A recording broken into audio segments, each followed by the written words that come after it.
I'm going to call this meeting to order. This is a meeting of the City Council of Southfield, conducted as a committee of the whole for June 6, 2016. Madam Clerk, would you please call the roll? Thank you. Ms. Seymour? Present. Mr. Mandelbaum? Here. Ms. Morris? Here. Mr. Fracassi? Here. Mr. Brightwell? Here. Mr. Cruz? Present. Mr. Frazier? Here. We have 7 members present. Thank you. We have a reasonably short agenda, but we'll see how that works out.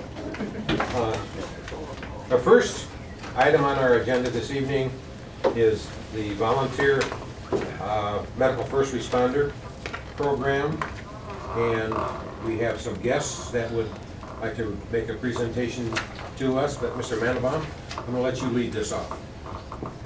Would you like a little bit of a history? You can just introduce Okay. the subject.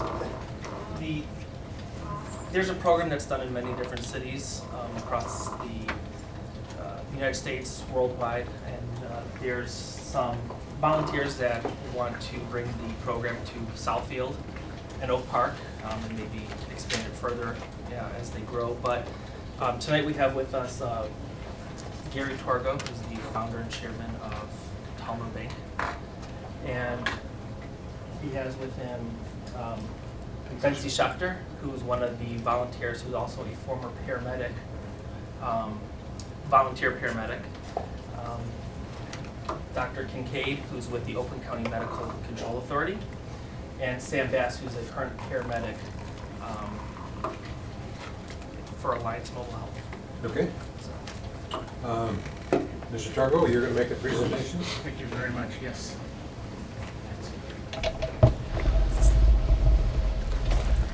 If you'd give your business address for the record, that would be...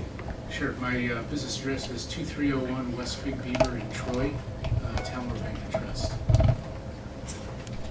So first, thank you very much, Mr. Council President and council folks from the city of Southfield. I really appreciate you giving us a few minutes here. I'm honored to be joined by a few very important members of the community that are with us today. Rabbi Schechter, who was introduced by Ari, and Sam, who was also introduced by Ari. We also have Captain Medici, who is here, who is, as you all know, of EMS Services, and Bonnie Kincaid, who is with us as well, and they're here to answer any questions. We've spent quite a bit of time with them, and Dr. McGraw, who I think is going to be here tonight, but isn't with us yet. Very briefly, and then I'll be happy to answer any questions. We're here tonight to ask for a resolution of support for a volunteer organization called Hatzalah. Hatzalah translates into the word rescue, and it's a first responders organization that helps augment the 911 system and acts as a liaison to the local community. In the city of Southfield, where we work and reside, we have a wonderful police and fire and a wonderful relationship, and they do a wonderful job, and the response times are good.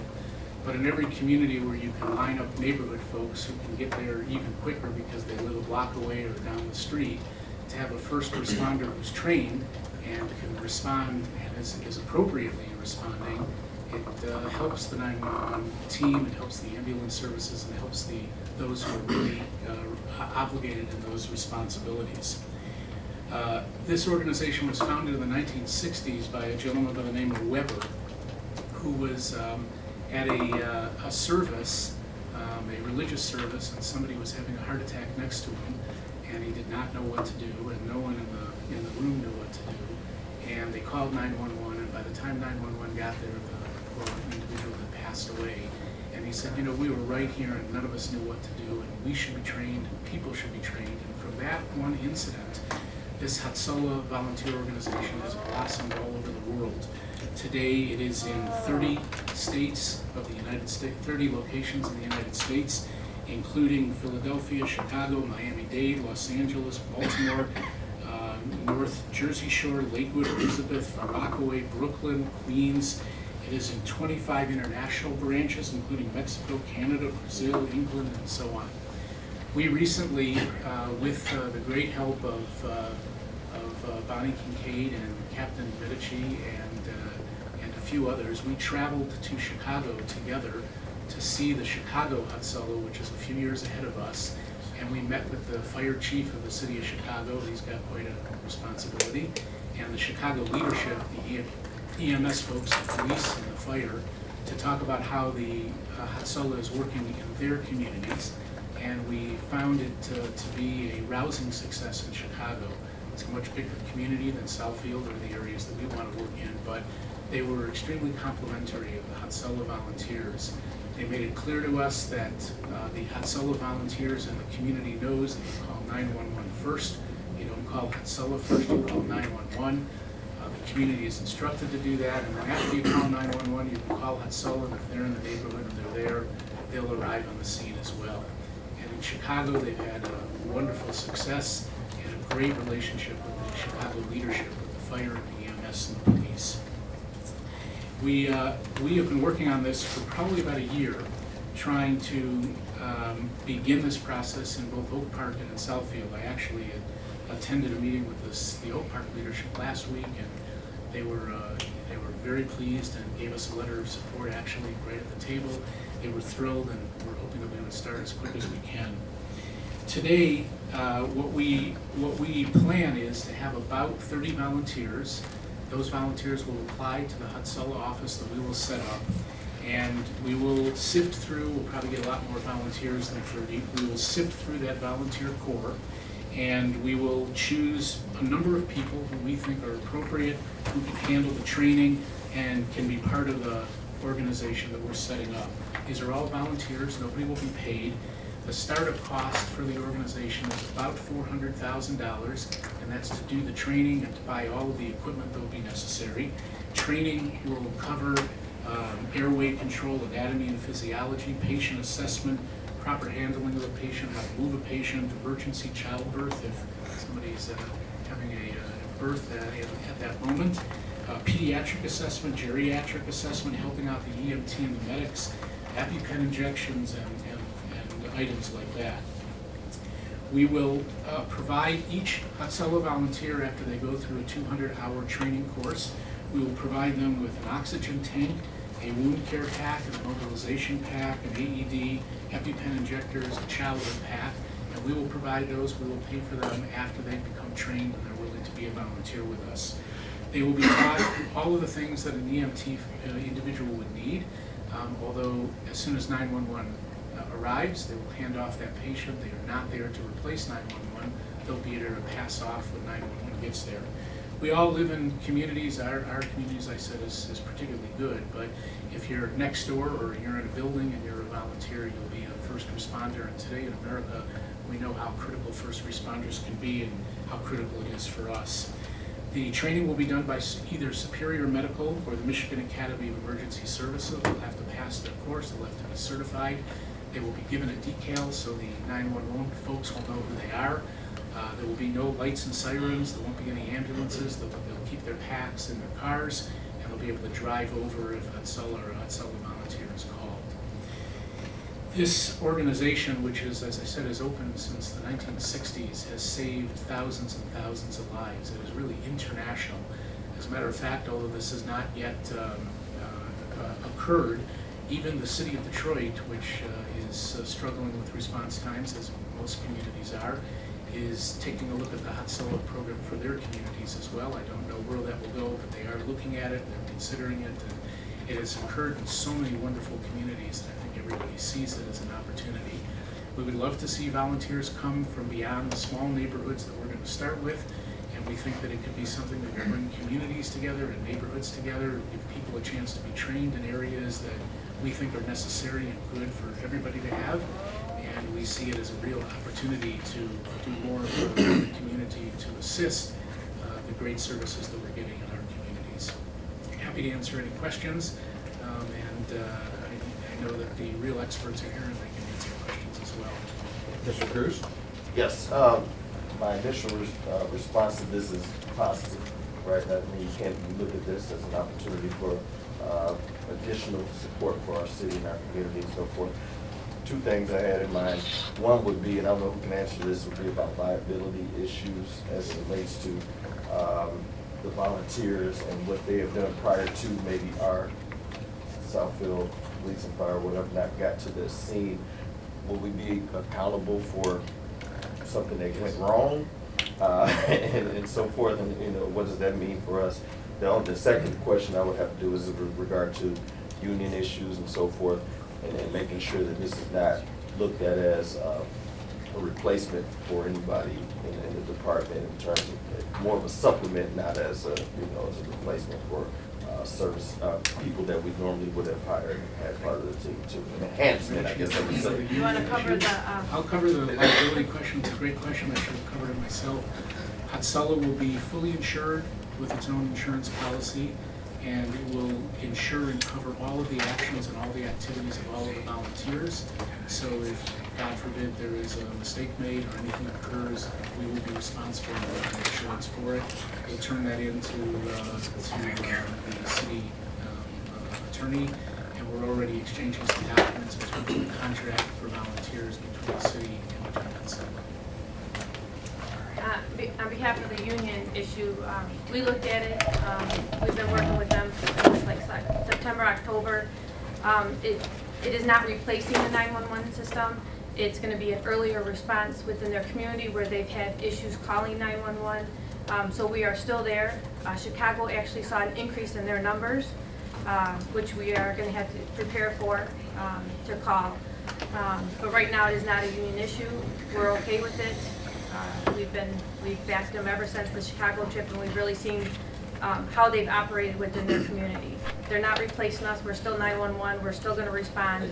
They're going to help in their community when they can. Sounds like a great opportunity for us.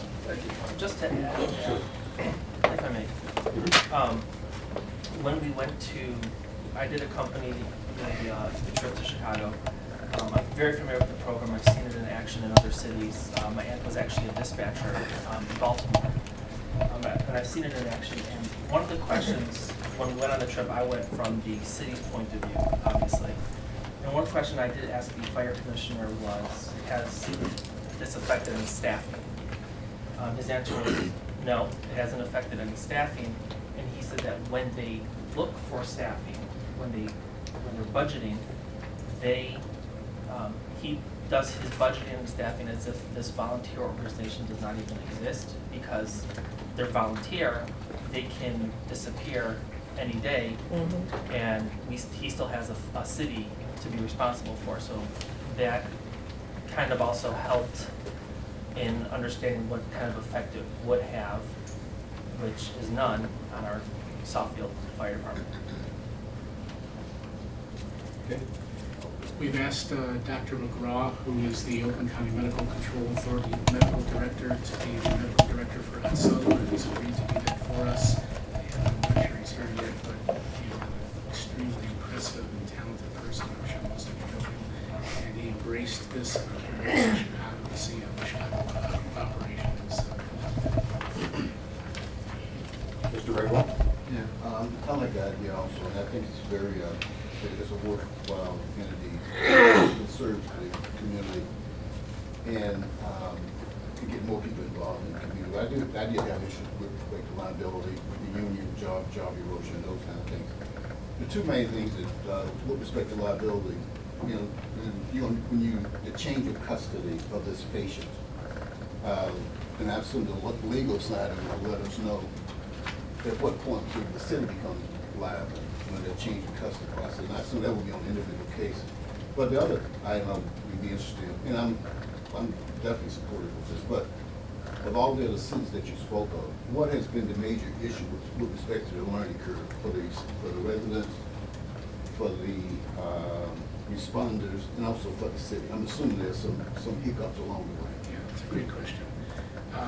So first, just in terms of the liability, there will be full documentation and reporting of every incident. There'll be a written document turned into the city who will be sharing all the information that we collect. So there'll be a clear handoff when that moment occurs. In terms of the hiccups, I think one of the things that we'll have to address is making people aware of this service and how they get in touch with it, how they call. We will first make sure and encourage, which is what Captain Medici was talking about, that 911 calls may go up, because there are certain fears about calling 911. Not everybody wants to pick up the phone and call 911. They think it's not that important, or it's not that big a concern. Turns out to be something they should have called 911. We will have an education process in the communities to encourage the 911 calls. But we'll still have to be able to do our publicity to be able to get people to know that there's this first responder organization. That's going to take time for people to know the phone number. We'll do a little publicity, passing out phone numbers, maybe some decals.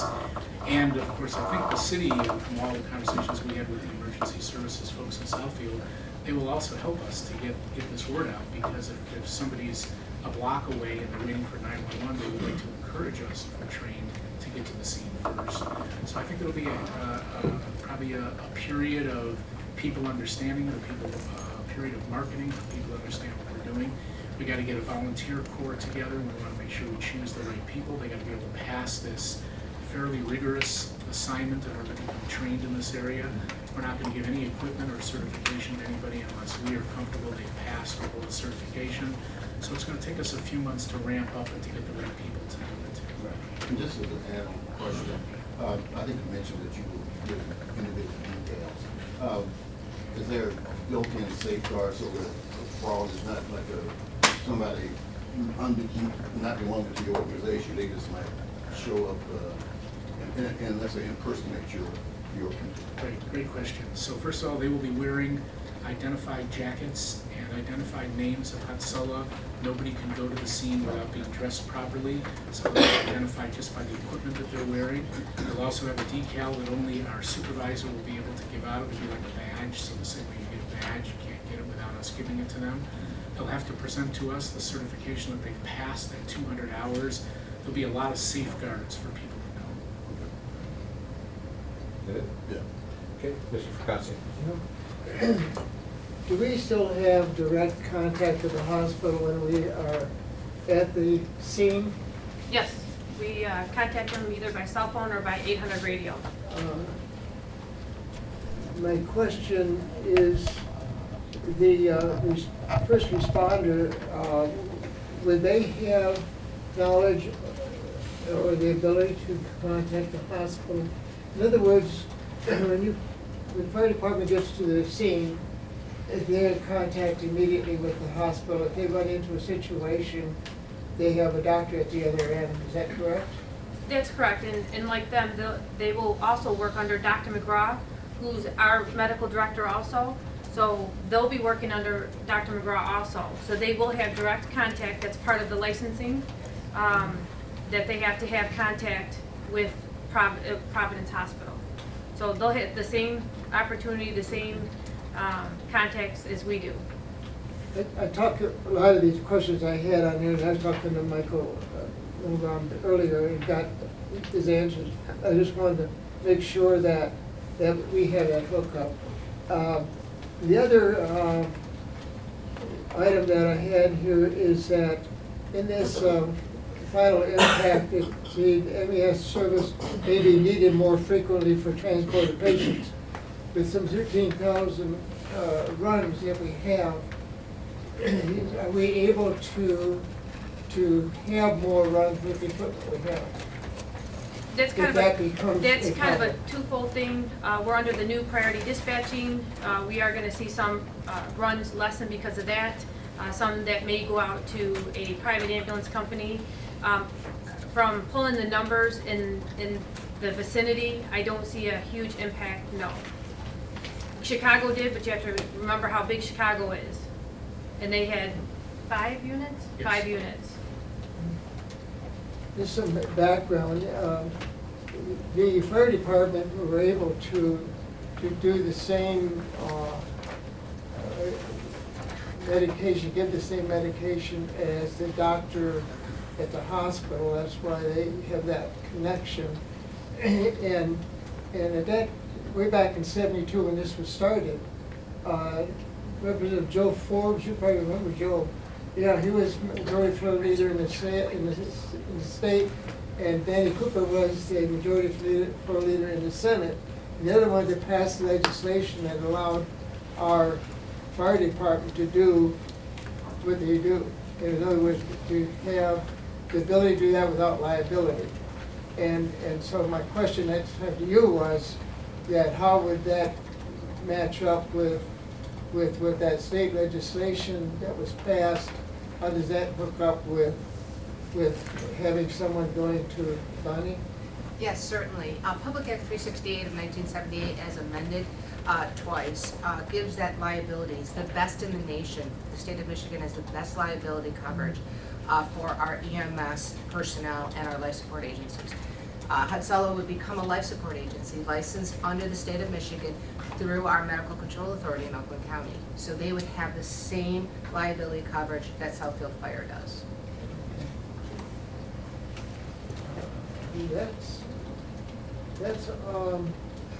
And the request would be to endorse this with the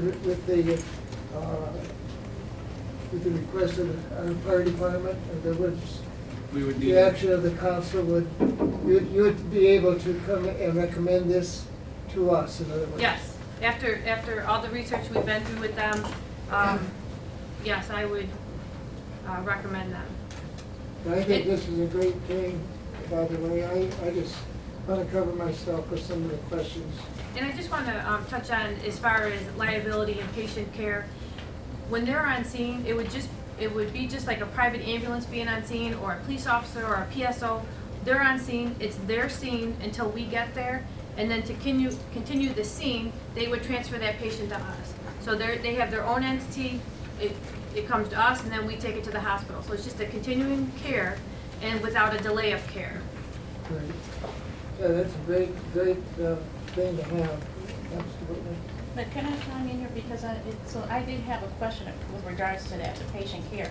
So once Hudsella medical first responders are there, and they've been trained and licensed to provide the first basic emergency services, does our EMS then provide the same basic emergency, or you don't have to do that because they already have done it? They're being trained at a basic emergency medical technician. They're operating at a medical first responder. We're coming in as paramedics, so they're doing a basic assessment of the patient. Are you verifying or validating what they've done? Yes, because we'll continue You on, continue, yes. okay. So, yes, absolutely. And that you would do with anybody, even coming from a doctor's office, we pick up patients from doctor's office, we're still verifying the treatment, because we have to answer to that, so. Okay. One more question, because we've been in conversations about this. I too am in support of this. If I'm a volunteer in Southfield and there's a need in Oak Park, how does that work? Do you cross service or? So likely what will happen is, because 911 will get there before you cross over all the way to Oak Park, likely you won't be needed for that service. But if you happen to be one of our volunteers and you happen to be in that neighborhood or you're down the block and you get the call, you'd be the first responder for that incident. Okay, so it doesn't matter the city. No, absolutely. If Hudsella is approved in Oak Park as well as Southfield, a Hudsella volunteer would be recognized as a Hudsella volunteer and having both of those areas. So if one of their EMTs or nurse is in Oak Park, but they normally are in Southfield, they're part of a life support agency that's licensed by the state of Michigan. So the geography doesn't matter. It's the agency and where they're licensed to be. It's almost like us running in Latham Village. Or mutual aid. Okay, thank you. Mr. Cruz? Yeah, the geography was the question I was gonna, it's kind of following up with Councilwoman Morris. When you select your volunteers, will there be strategic thought around coverage for the entire city so that all the volunteers are not south 10 Mile or north of 11 or something like that? I mean, that they're spread out throughout the city so that we have coverage, better coverage throughout the entire city, not just in certain portions of the city. So I think with the way we're going to begin this, to make sure that it's done properly and that we're not tackling more than we should, we will have a small core of volunteers to start. In Chicago, we learned that they've expanded after they got through the initial training process, and we think there'll be people who will call from different neighborhoods and say, I'd like to get trained and I'd like to be a first responder, and we're going to encourage that and push it. So I think at the beginning, it'll be maybe confined to a few neighborhoods, but we would love to see more people join us and be part of this. I know in the city of Detroit, they're talking about 500 volunteers in their early conversations because they've got 100 square miles to cover. So we hope that more and more people will join and that we will have more opportunity to do training and to bring more people into the first responder program. Mr. Bradwell? But this is more of a human interest question, really. And, do you see a need where you might eventually have a first responder with respect to police runs? No, I don't believe so. This is really for medical first response. It's not for public safety for the police department. I think that's quite a bit out of our jurisdiction. Okay, this is more of a Yeah. human interest question. It's really for medical first response. All right. Any other questions? I have a couple of questions. Years ago, when Dennis started roaming the earth, in certain neighborhoods, they had homes that were safe homes for children, that if they happened to be out, something happened, they had a sign in the window so that the child would know that that's a safe home. Would that be something that you would entertain or not, or that one of your volunteers, this is where one of your volunteers lives, so that everyone in the neighborhood would recognize that? Yeah, so I remember that program. It was a great program. I don't know what happened to it, but it was a great program. I think society changed to the point where we don't trust anybody. But we will definitely be visible, and Hutzello volunteers will be visible. People will know they're in your neighborhood as soon as the first run occurs. Sure. There's a neighbor down the street. We just had an incident before Hutzello was in place, we're obviously not yet operating, where a child was choking in an apartment building here in Southfield, and they called 911, and a neighbor was a Hutzello volunteer from another city who happened to be there, just moved to Detroit. He came over to the house, he was called. He and the mother and the 911 tech were on the telephone giving instructions, and they saved the child together. The Hutzello volunteer, the parent, and the 911 folks who were on the telephone. We think that's what's going to occur here, that people are going to know who the Hutzello volunteers are.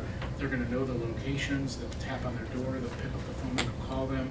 We will have a dispatch center so that if someone calls, we'll find the closest volunteer who's available at the time, and we'll send them there.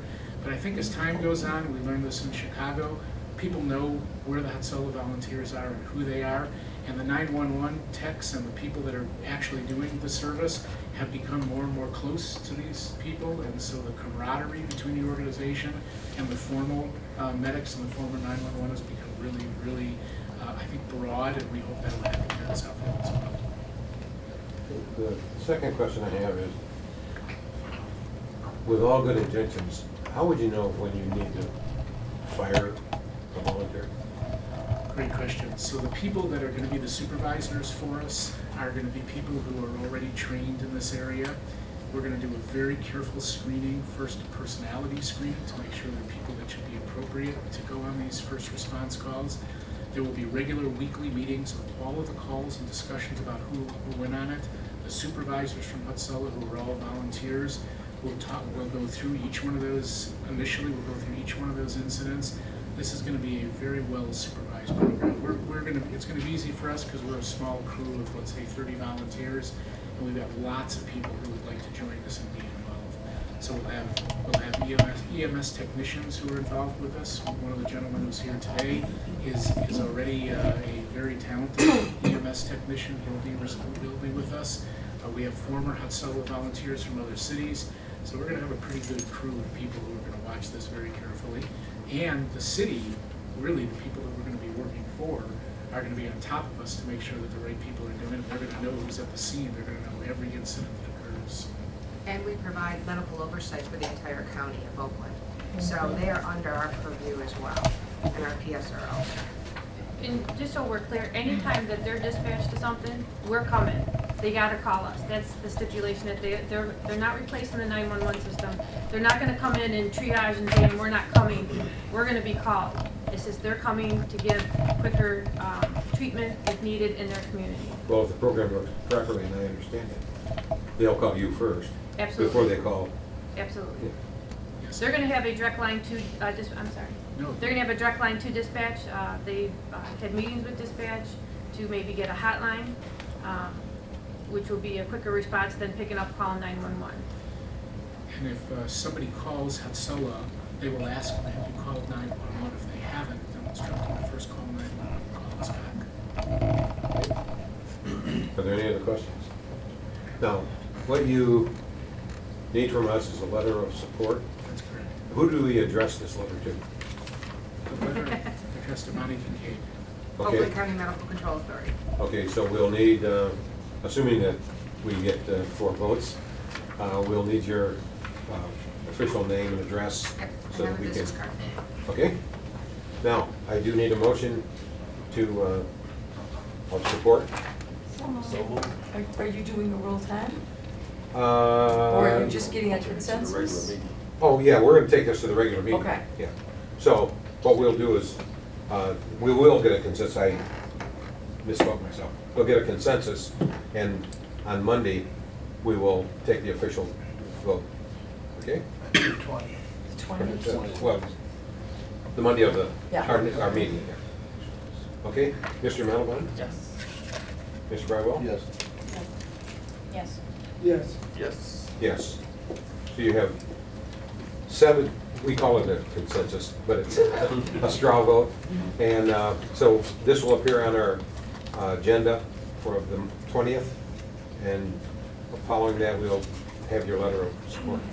Not necessary for us to appear anymore, is that correct? No. Great. No. Thank you all very much. We look forward to Mr. working Bell? together. Just one quick question, I don't know if we touched on it. Lathrop Village, will they be a add-on at a later time, or will they be included in the first initial geographic area? Well, I know that Lakewood Village is part of your geographic area, so it's certainly part of the whole program that we're going to be instituting. Whether we'll have volunteers that will reach there, we're not sure yet, but we'll see as time goes on. Thank you. Good seeing you, Gary. Thanks so much. Thank you very much. Thank you. Sounds like you have all the bases covered. Yeah, Thank you. Thanks a that was lot. a good program. Thank you. Can I just have one more question for the, Sure thing. for Oakland County Medical Control? No, After- just haven't seen you in a long time. They go through the licensing, they need to come back to the city for a formal agreement to operate? Or does that not? No, I they think have that's to, what we would want, but, that can certainly be between Right. Hatsala and the city of Southfield. What they have to do by law is they have to get approval from the Oakland County Medical Control Authority. Our approval then gets a signature on their license application to the state of Michigan. The letter of support comes to us, then the state sees that we've endorsed it, and they will grant the license to the legislative agency. They come out and inspect, and they become a formal licensed agency. Okay? Just real quick, to back to your question, Mario, wouldn't it seem that Lakewood Village would need to do their own resolution as well, as we're doing, to be a part of this? So at this point, we're just addressing Southfield and Oak Park. If we are able to expand there, we'll go get a resolution.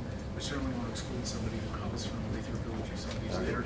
And because we're certified in Oakland County, we really have the ability I to just do think it'd be nice if you got one of them. so Okay. that. But if you want to be a Hatsala volunteer, we'll train you. I don't know if I could handle it.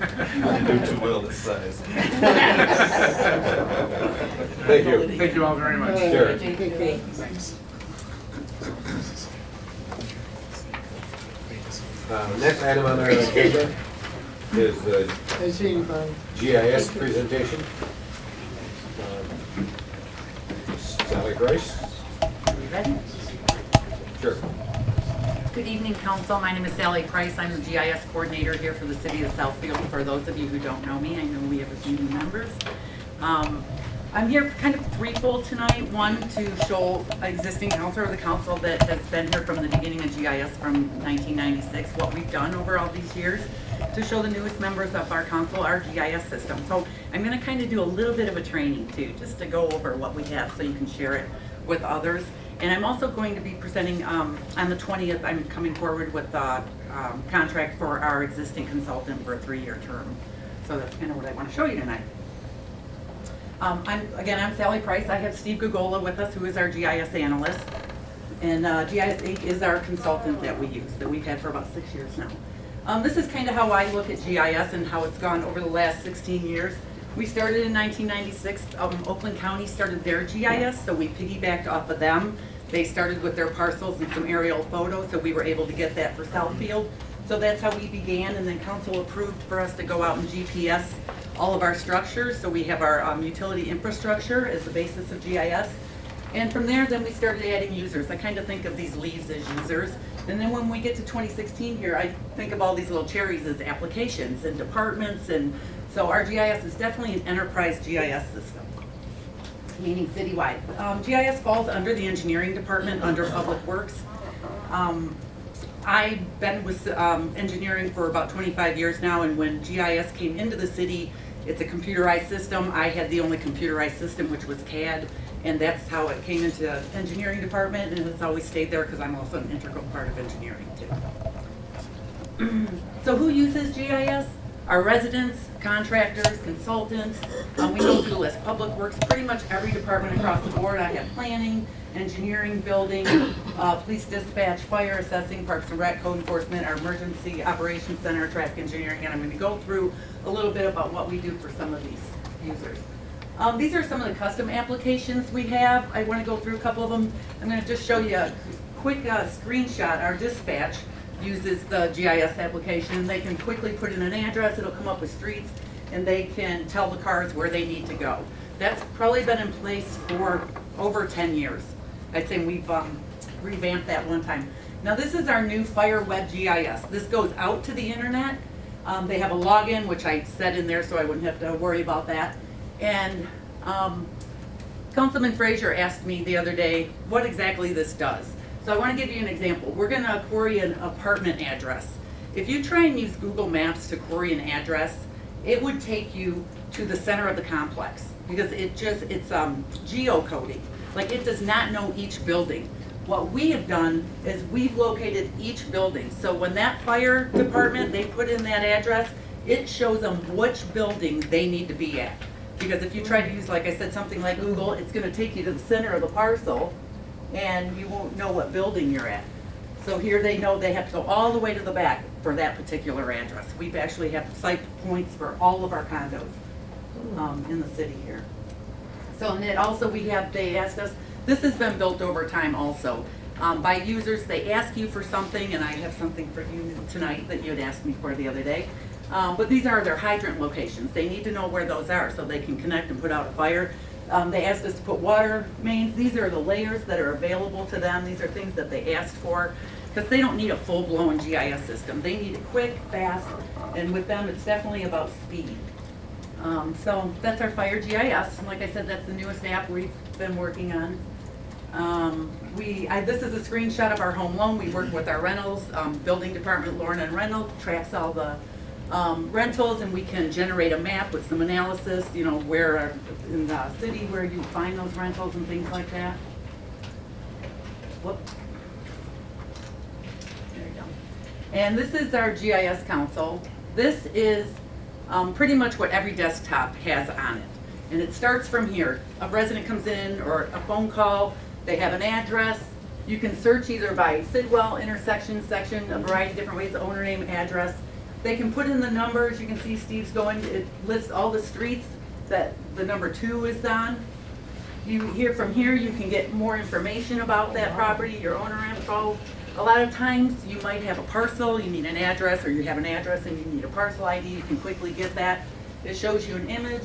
A lot of data we consume from assessing. So we actually draw this out of the assessing database, this information that you see here. So we're as current as they are.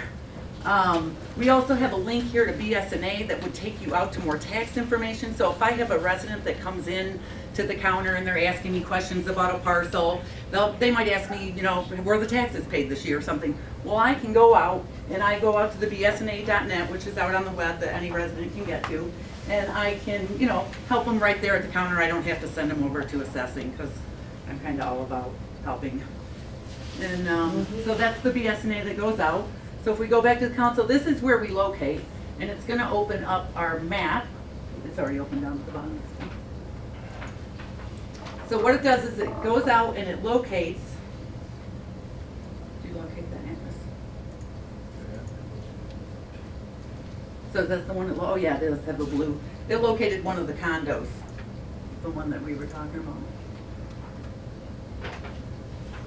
Yep, so if he hits locate again, and you can see it has multiple records, that's a whole other story, personal properties, but as you can see when you hit locate, when your map's open, it'll just come here and locate.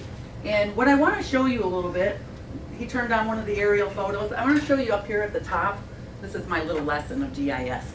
So here are all our layers that we built over the years of all the information that's available to everybody on their desktop. We have probably over 100 users that have desktop. Southfield, we have what they call an ELA, which is an enterprise license agreement with the software vendor, so we can have licenses out in the trucks, you know, fire or desktops. He's going through these. We have land cover. Under Public Works, this is where we keep our utility infrastructure. We have our water, our sanitary, storm sewer. So Steve turned on our sanitary sewer system, so you can see that. You can ID this, get information, pipe type, size. We're working on conditioning with Liquid, one of the companies. And a lot of what we do with GIS, we actually push this data over to our asset management system as well, which they do at Public Works. They do the work orders from. So one of the girls in the water and sewer department, she can identify this, or she kind of selects it and then creates a work order from that asset.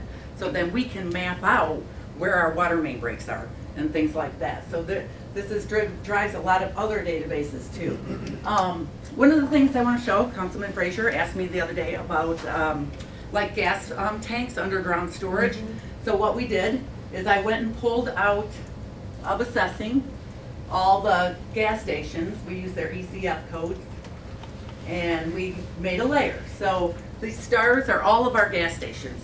So what we can do with that is we get information about those underground storage tanks. We can like link it to this. So then you would be able to pull that up. So like we identified, so then to this parcel, I can link information. You put it kind of, do we have any links on this?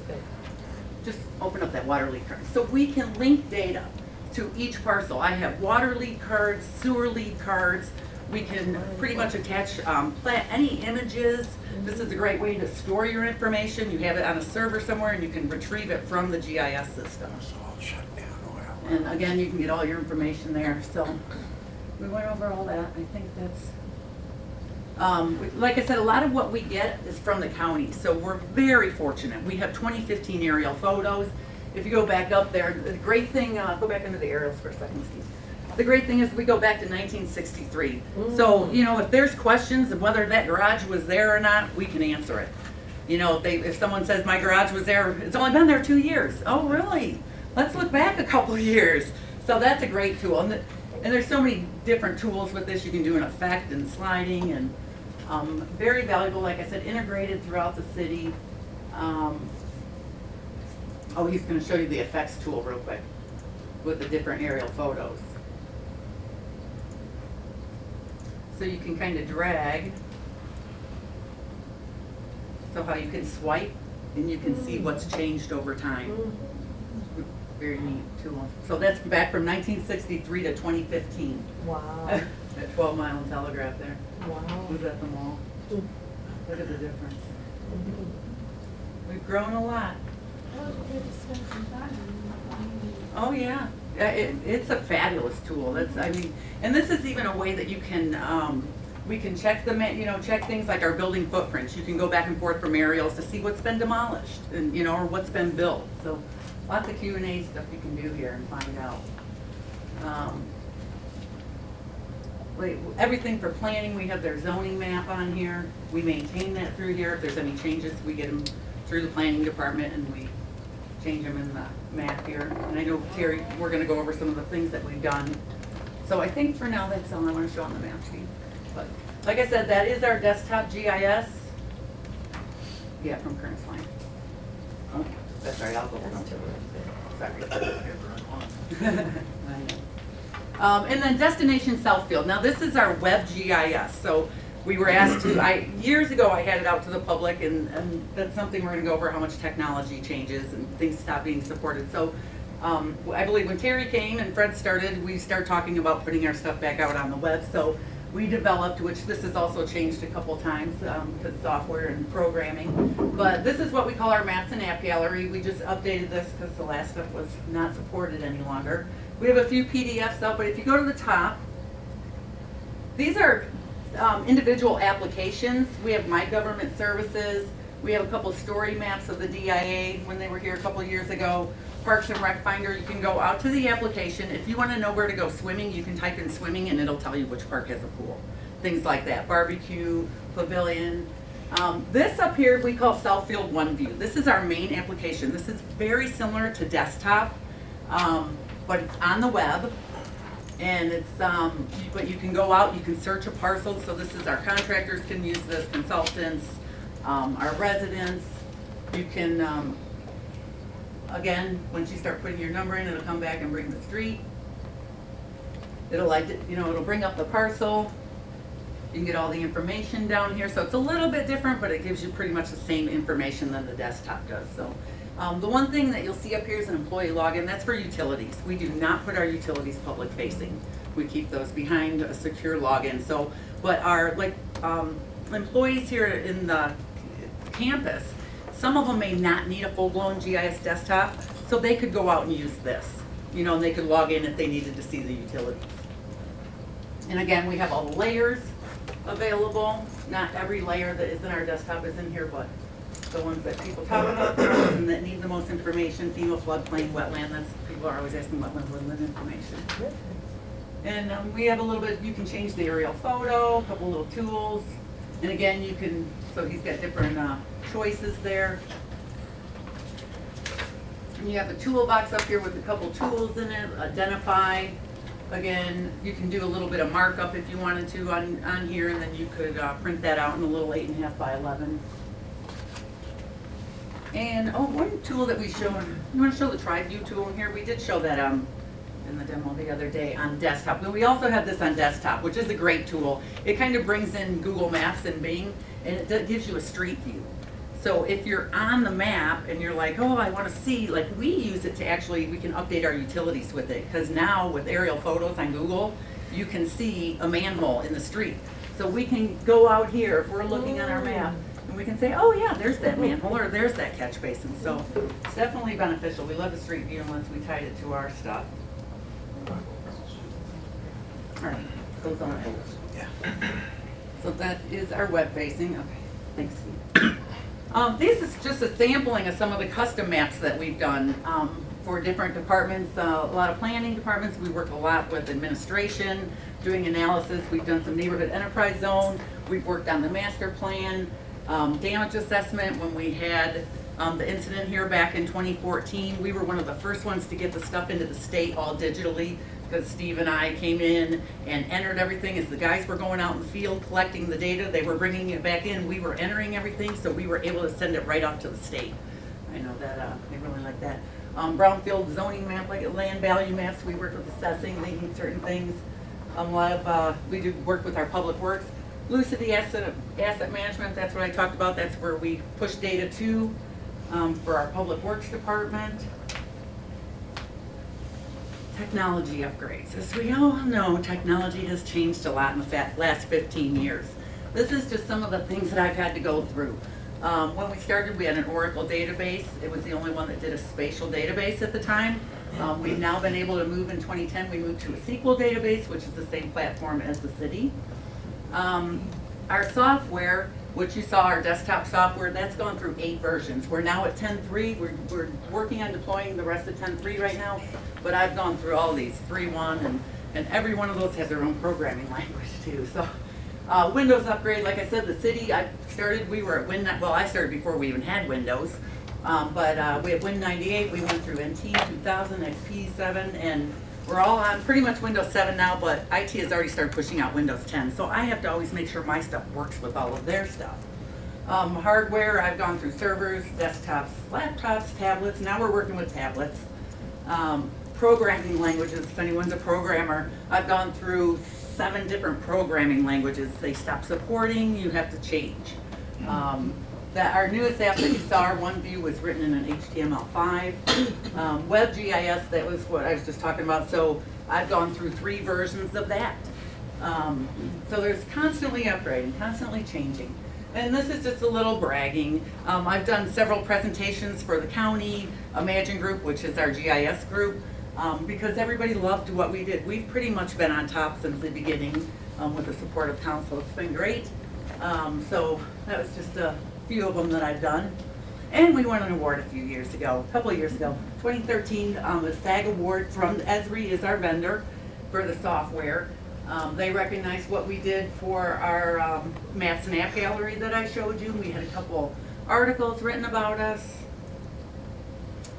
So moving forward, what we're looking at right now, maybe a desktop fire application. We just got the CCTV truck at the yard, so we're working with them. And that truck is going out and doing lining or videotaping sewers. And what we do is we supply them the data, and then when they change things and amend things, they send it back to us, and then we get it back to the GIS, and then it goes back to the city. Software updates constantly. And then this question mark, driven by necessity. Fred may come to me tomorrow and say, hey, we've got this hot project going on, we need some analysis, we need some maps. You're probably gonna be looking at some stuff this evening that we've just recently done for Fred. So a lot of it is driven by necessity. Somebody needs something, we create it. We figure out a way to do it. Sometimes we create data, sometimes we consume data. It just depends on what somebody wants. My wish list, if I could have extra, our stormwater system, we could definitely use another data collection because a lot of storm has been put in without as-built, and that probably is our weakest layer in our system. Document management system, this is something that's come up before. Scanning and indexing, as you saw that we did have some plans scanned in and that we can able to retrieve. That would be really nice if we had a citywide, so we could take all the engineering site plans and scan them in and attach them right to the parcel, so you don't have to go look for anything. And drone technology, I know Cable has a drone, and I would love to get my hands on that to try and do some, 3D GIS and maybe fly the new Evergreen there with the roundabouts and splice it into GIS. So, because I have to wait for either SimCog or Oakland County to give us new aerials. So, with that, any questions? Mr. Fugazi? I'm sorry, I just, you have to find out what Cable's got anymore, I just know they have the drone because I saw the presentation they Why did. isn't that available to? Yeah, they did a presentation Should be. with Evergreen We have a Road. drone. The issue is there are lots of rules with risk management. Yeah, now you can't have drones like that easy. It's not as There's easy as life. just flying it over a road. No, there's insurance Why on would it them, be in, licensing, why would it insurance. be in So that's why I Cable figured as opposed they already to have one. staff working on things like GIS? We, Don't let me get into it, I'm sorry, Okay, I'll forget about it we, till after we a we while. own the drone. The issue is why we had is between the federal and the state regulations. We used it a couple times very carefully, and when we did the stuff over Evergreen Road during construction, but we're still waiting for more rules to come out and how these drones can be applied. Yeah, we went to a conference and they It's had a- a seminar on a work. It's- No, it's a large there may area be a lot of of things policy. involved with it. All I'm trying to say is why did it come out of Cable as opposed to? Because Cable had a funding source. Well, they also- What about the money that comes back to the city out of Cable? The franchise fee. Whatever, yeah, so that we're independent on the Cable. I can tell you, the drone was under it was a $500-600 expense, like $540 something. We've used it a number of times, and then when the new rules came out, I use just- it love to be able to. I just don't like surprises, that's all. They use it for aerial I photography. mean, You can attach a camera to it. I know what you use it for, I Yeah. mean, I know a lot of people, real estate people use it all the time. Sure, you know, sure. So do contractors. It should be, Yeah. well, we're doing committee work Yeah. right now, but if we have one, it should be a city piece of equipment that it should be available to whoever needs it, assuming we get the rules straightened out on how it can be used. And right now, They have that's, to be insured. now. right now it's in a hangar. That's okay, it was just a wish list, it was just, No, but no, but, What is available to our laptop at home. Any of this? Yes, the Yes, web all of GIS. this. The GIS, Yeah. Is that, the in-house net only? version? Is that for in-house only? Yep, the destination Southfield. This is available to you. It's at maps.cityofsouthfield.com. And you can go out, this one view gives you everything, very similar to the desktop that I showed you. And these were our individual applications. These are templates that Esri provided, so there was no cost to them. They give you these free templates and you kind of build them. So, you know, we tried to put our hand in the election polling places. So yes, that is available to you at home. I'm having trouble getting home, that's why I asked. Well, routing is a whole nother thing. That talk about liability. I was talking to Karen, she says, you got a what's it called? She says I always stop at the next door neighbors. Mr. I Brightwell. think you're good. Under the, this is, I'm glad Captain Minucci is here. Under fire, Yes, do the EMS trucks, do they have, I believe it's just the lead trucks right now that have, this is all coming about. We had an older All our life application. support vehicles have them. We're working now with the fire engines. We're working with IT and GIS. you know, I did, the reason I asked, I did a ride along, several months ago. And the guys were using paper maps. I mean, that's, for the EMS truck. So is this, I mean, If is it they like get Google? laptops, Well, no, we have laptops. Okay. What you came in between our updates where we're having issues with the GIS. We have GIS. We pop in the address. She showed it there. We pop in the address. All the streets with those address comes in and it pinpoints right where we're going. So you happen to write in between. There was an issue with updating our GIS. well, we had an old application, we had to update technology. Yes. Yeah, but I was amazed that they, and talked to the chief at the time, he indicated that Birmingham had this, almost like, tell you, like, what, on my Google map, talk to me. Right. And tell me how to maneuver. Yeah, well, So- routing is something that is a little different because then you get into the liability. Like Google does routing, so you say you're here and you want to go, or you're home and you want to come here, and it tells you the directions and the way to go. But when you're looking with police and fire, if we did some routing and it led them in the wrong place, like Google Maps, I wouldn't trust Google Maps to do Right. routing. And we Like, don't. No, because We don't. you end up in the wrong place. And plus, on top of that, they geocode, so they don't even give you the correct address. They don't take you to your exact location. So that's why this is so important to fire, that we can take them to that building Okay, so now you have. Yeah, we still use maps. and show the because hydrants. Yeah, Google can't show our hydrants either. We're on a Wi-Fi card and sometimes it's not as quick. But with the new CAD system, right? Yes. We should be that's getting a CAD integrated. push, which is something totally different. Oh, So we that's still use great. maps No. because our Wi-Fi cards aren't the fastest and Okay. so. Yeah. Wow, that's great. Okay. Okay? Mr. Professor? The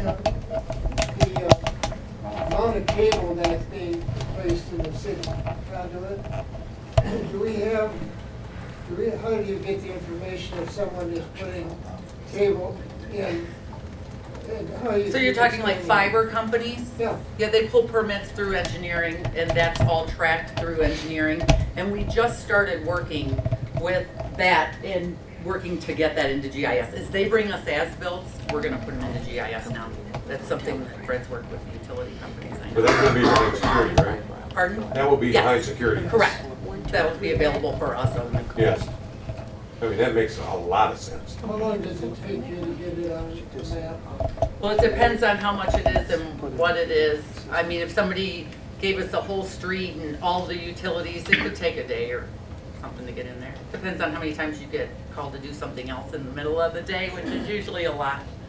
But like I said, I'm an integral part of engineering too, so I still kind of hold down the fort in engineering. Like 1, 2, 3 is putting a lot of cable down Yep. right now.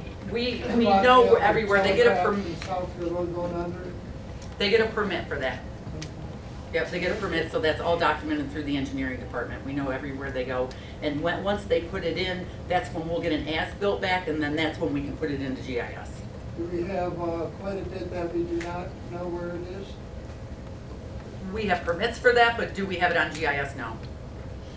No, I do not have all their own We stuff. have permits for everything that's down, do we? Permits, but Yeah, we're working to close that. There's still an issue that the SNA, our software, when you do a permit, it's by Sidwell or address, and when you put in a piece of fiber, it's within the right-of-way, and there really isn't a good way to track that parcel within that right-of-way. So we've got that issue we're working with. BSNA is But what- actually trying to figure that out. BSNA is working on that. I just want to comment, in the building department, you put in a fee for documentation and for record storing, computerization. We're reviewing chapter 47 and 48 with engineering right now. I've got a team working on that. We're looking at our fee structure there, what we can refine that. I think the biggest challenge we have outside in GIS is still, we have different parcels sometimes giving different names. A street can have a Sidwell number, they can 10, it can be 10 or 10 spelled out. We've got some anomalies like that that we're working out. And then there's permitting within the right of way. And every other permit we issue is tied to a single parcel and not 12 mile from point A to point B. So the SNA is looking at that, and we're probably gonna end up paying to have them develop that. So we need to look at that, but as people submit, they do submit drawings, and then the as-bills are being put in now. But that's tricky because we're still not tying that to a parcel. Right. And ideally, we'd like to be able to say, on the north side of 12 mile from point A to point B, Lasser to Evergreen, this is that property description. We need to have a describer, something that describes the parcel or that layer. And that's the challenge for us, because, and why I want it is I want an audit of these fibers. I'm convinced we're not receiving the appropriate amount of money from the Metro Act Fund. Every year, more and more money is being, more and more cables being pulled through the community. The revenue should be going up, but our revenue's been relatively flat.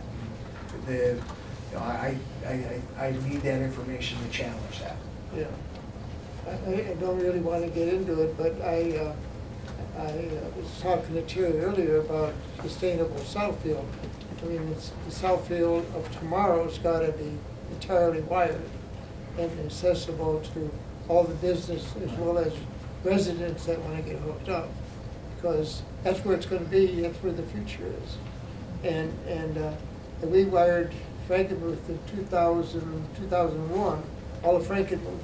We had to submit plans where we put that for AT&T and before they had to hook up. So I just wanted to make sure, so, you know, it's nice to know that one community is completely wired. And now you're talking about what Dan Gilbert's doing down in Corktown, putting up the powerhouse. And, I mean, that's how important it is, but we have a real big advantage here when you're talking about competition and economic development. And that's going to be between the utility grids, electric, having those grids and sufficient electricity for businesses to come in, and fiber is where it's all going to be in the future.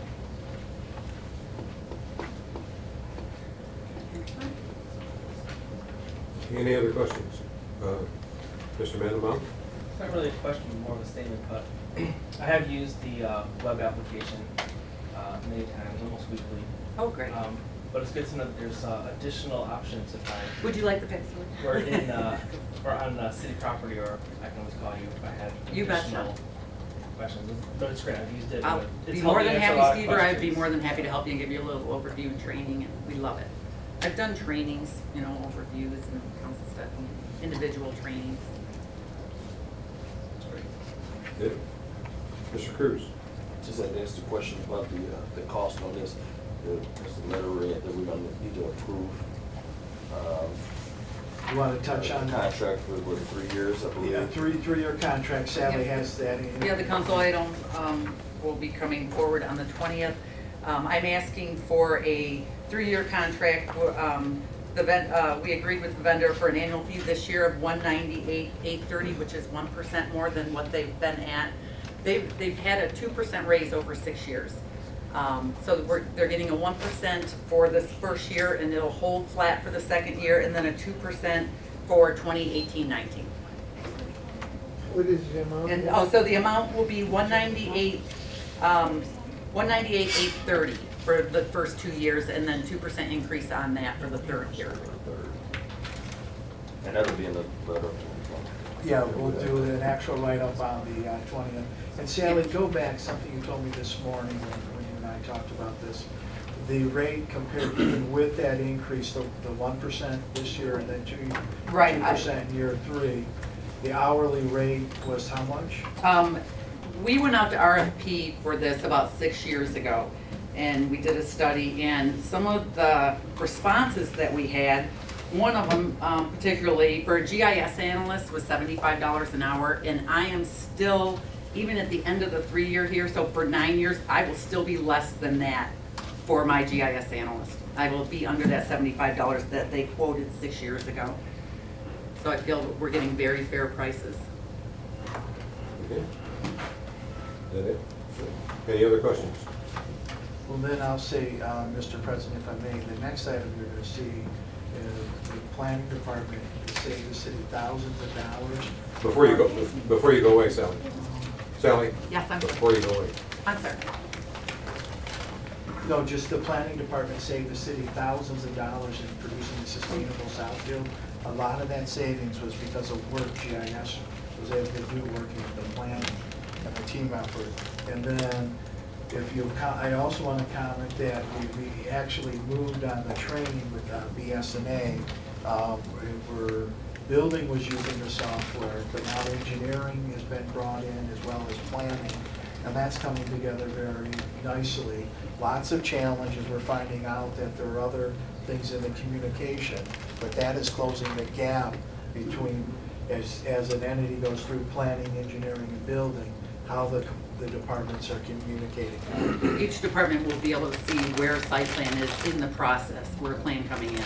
They'll be able to see who approved it, what they've approved, if they still need something. So I've had a little bit of training. It's pretty neat stuff. I have one question, and that is, does Miss Dig use GIS? Yes. Do they call you, or? No, they call have Miss access? Dig, well, it all comes in through the yard, the Miss Dig does. It comes through the You yard. want to tell them what's recently happened with Miss Dig, how that's all been automated in the last? I don't work with Miss Dig that much. I do know that there were some changes.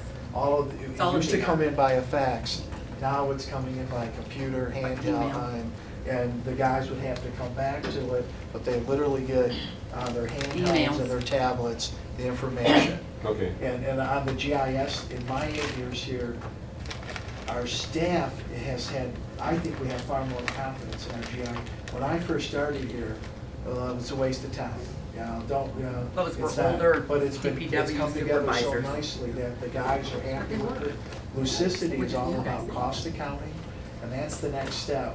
As each job is done, now our finance department needs to have a greater acceptance in Lucidity and the accuracy that it can do in our Act 51. That will be a substantial cost savings to the city and the finance arena for personnel. Okay. Another question is, then I'll go to Mr. Fakasi's question, that is fiber that's being pulled in. Do you have a record in GIS of who owns the fiber that's being put in? As we put it in, that will be one of the attributes that's tied to it. Who owns it, what size it is, how many runs are in the pipe. Whatever information we can get from them, we'll put into the system. Okay, the reason I ask that is, if we're truly not getting the financing that we should be getting, is there a way that we could interrogate the GIS and go after those folks that aren't compensating us? Well, unfortunately, we have not been putting it in up to date, so at this point, we'd have to go through paper records and stuff. But there is a way. I've had that conversation with our engineering consulting firms. And for example, when we did Evergreen Road, we had to go out, the same information that GIS would go, or that Miss Dig would go to, and that's a base of information that we have there. Sally mentioned underground storage tanks. When we had the well go on at Pembroke, they went and got the information from the state, and we're still, the state has all these wells with different codes. Right. They're still putting those layers in. Okay. But the same way we did Evergreen Road, we could do that. The challenge with this on Evergreen Road, there are 14 different companies with fiber. Do we still get money from Protec? We give money to ProTech, we're a member of Yeah. ProTech, yes.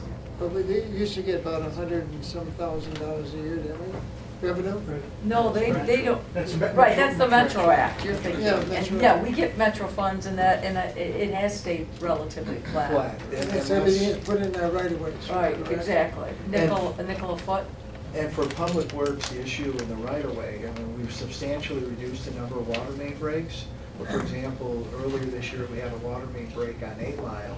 Everything had to be hand done because of the multiple layers of fiber on there. When we Read redid, through it, you'll find out real quick who owns it. who owns it? And so on the legislative front, there's moves to hold us responsible for that, for stuff buried in our right of ways. If it That's isn't- very concerning. Yeah, but it's hard to do that if you don't have a permit, and you don't Right. have any area of knowing design work or any signs of where it's put. How can they hold you responsible? It's your right of way. This will be on the 20th, Yeah. okay? Yes, thank you so much for Very your time nice this job. evening. Very Thank nice you. Good job. I appreciate that, thank you. Next item on our agenda is the Sustainable Southfield Master Plan. Mr. Crowe, if you will, please. Good evening.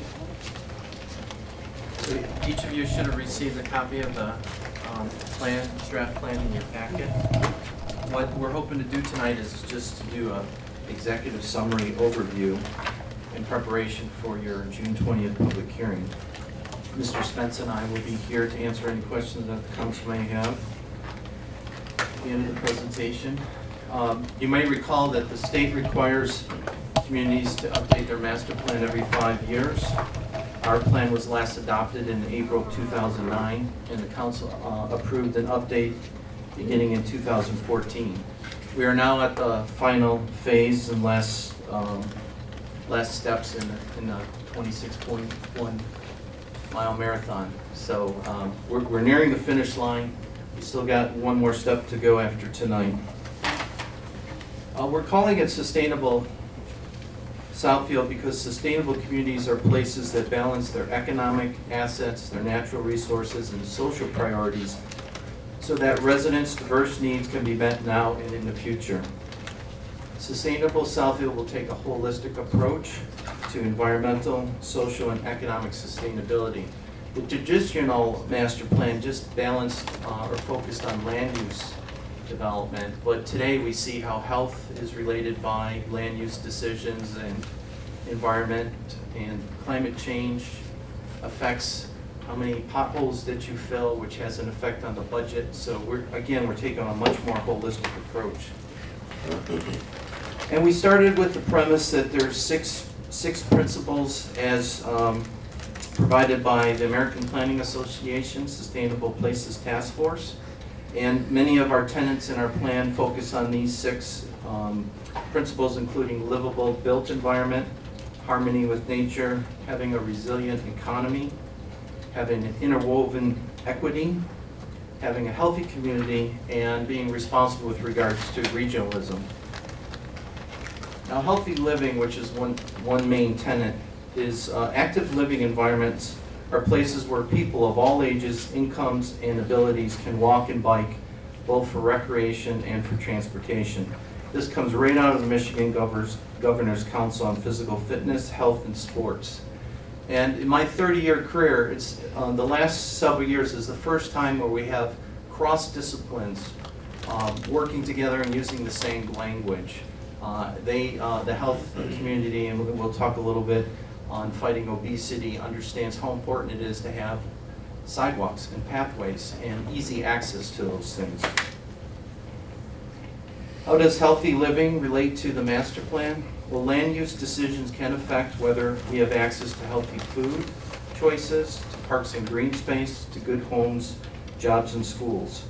We want to have the freedom to choose how we get to things, whether it's through public transit, by car, biking, or walking.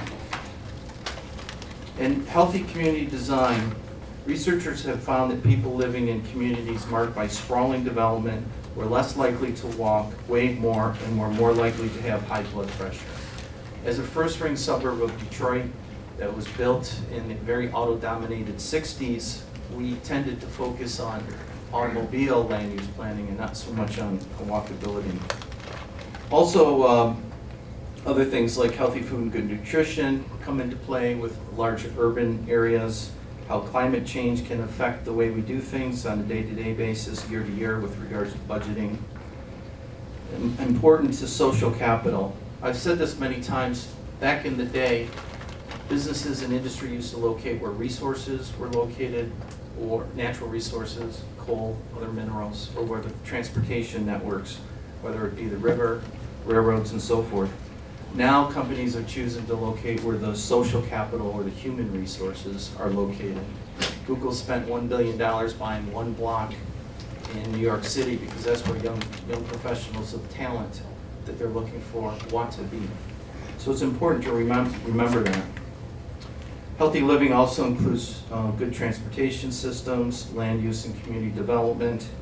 And we worked closely with St. John Providence Hospital. They do a 3-year master plan of their own. The last one was adopted, 2012 Community Health Needs Assessment. And what we found is that cardiovascular disease is the leading cause of death in the United States. And diabetes and obesity is an epidemic, especially in our young adolescents. So again, our land use decisions and our land use pattern can help to combat those things. Our healthy living and our next phases of site plan will include a public health checklist. And we've had many healthy initiative partnerships from the mall walkers who have moved from Northland to our pavilion, our Pink Door campaign, November, and other types of initiatives that we've partnered with American Cancer Society, our hospitals, and other social agencies. And again, the goal is to accumulate at least 30 minutes of heart-healthy activity each day. We put up placards near the elevators suggesting that people take the stairs where possible, encouraging people to park farther away. The front lawn loop at 3 1/3 times around equals a mile. Our pavilion, 9 1/2 times around equals a mile. And it's exciting to see the number of people and the increase of people using those and understanding what those metrics are. We also took a close focus on aging in community as provided by American Association of Retired Persons and our Oakland County Health in Michigan. And Southfield has a higher average of seniors and has one of the highest percentages of retired persons. And many people of senior age choose to stay in the same community because they have their medical networks, their social networks, and their families. And as we age, simple things like increasing the point size of our street signs and making our facilities much more accessible are going to be part and parcel to our capital improvements and the way we build our infrastructure. Just like we talk about roads, we have to build that infrastructure for an aging community if we want to continue to attract and support. Other healthy living includes mental healthy living, such as our historical and cultural sites and our Arts Commission and so forth.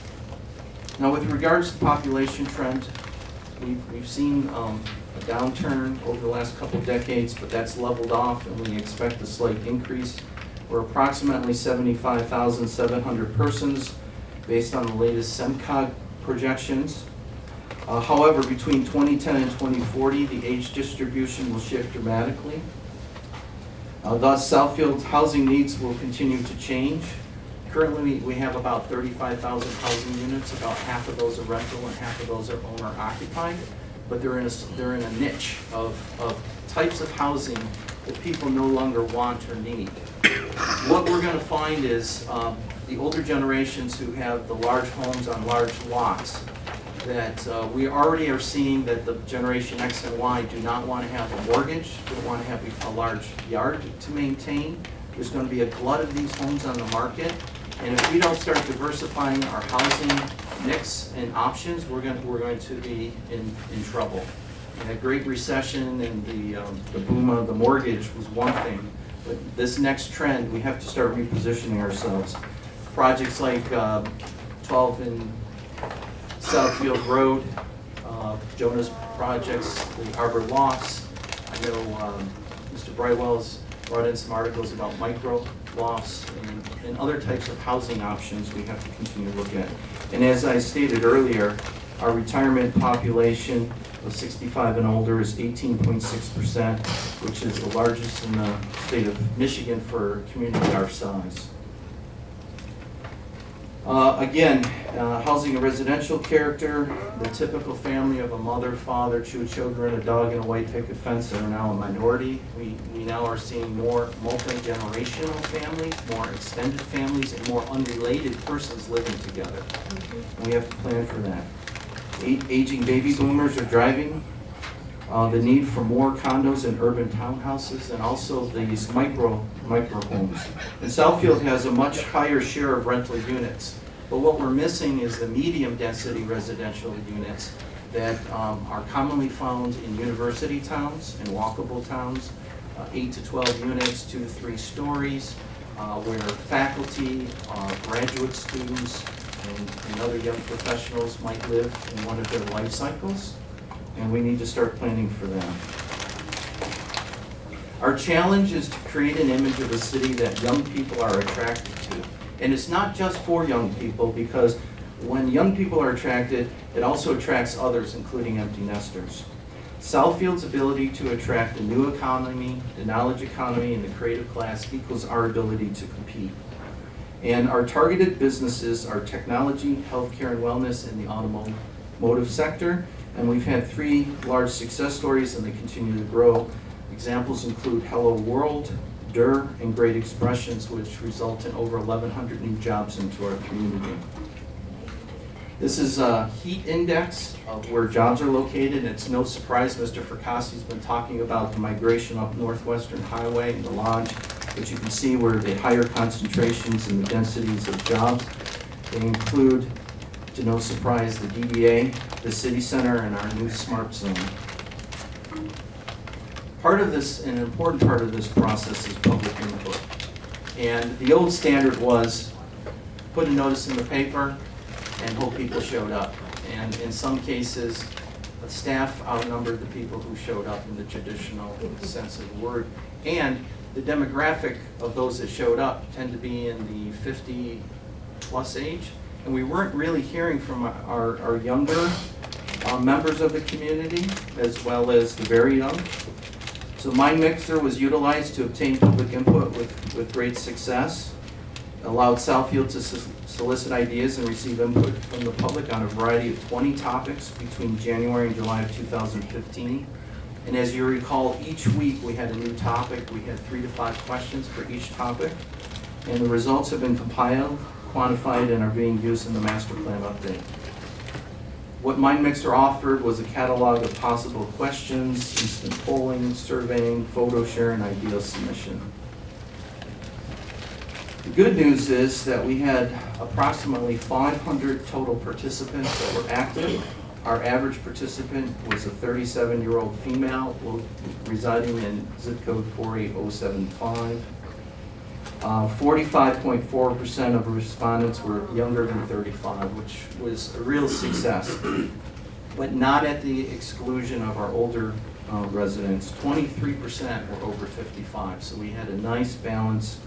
We had over 5,500 unique visits, 20,000 page views, and 650 unique ideas were shared, including 175 photos from within our community and outside the community. And these were also cross-shared on social media site. That 14 to 17-year-old range, we gave a presentation to all the high schools. And when I was at Southfield University, it just happened to be the younger of the high schoolers in that 14 to 17 range. And I could tell you, during the middle of my presentation, they were already on their phone and they were voting before I even got done. And in just that one presentation, we got a blip of 1.2% of 14 and 17-year-olds. And what was interesting is we did it an old-fashioned way too. We put a poster out and we said, what would you like to do before you die? And a number of them had these very romantic ideas of traveling the world, but with a significant other, or finding or falling in love. And it was very different in a small way from what some of even their Generation Y, people 5 and 10 years older, and what they wanted to do in life. But it was an exercise to get them thinking about the future. Everybody lives in the present, everybody lives in this Instagram, immediate gratification, and that process helped them to think out a little bit further. As you get older, you get more realistic. Yeah. Or cynical, right?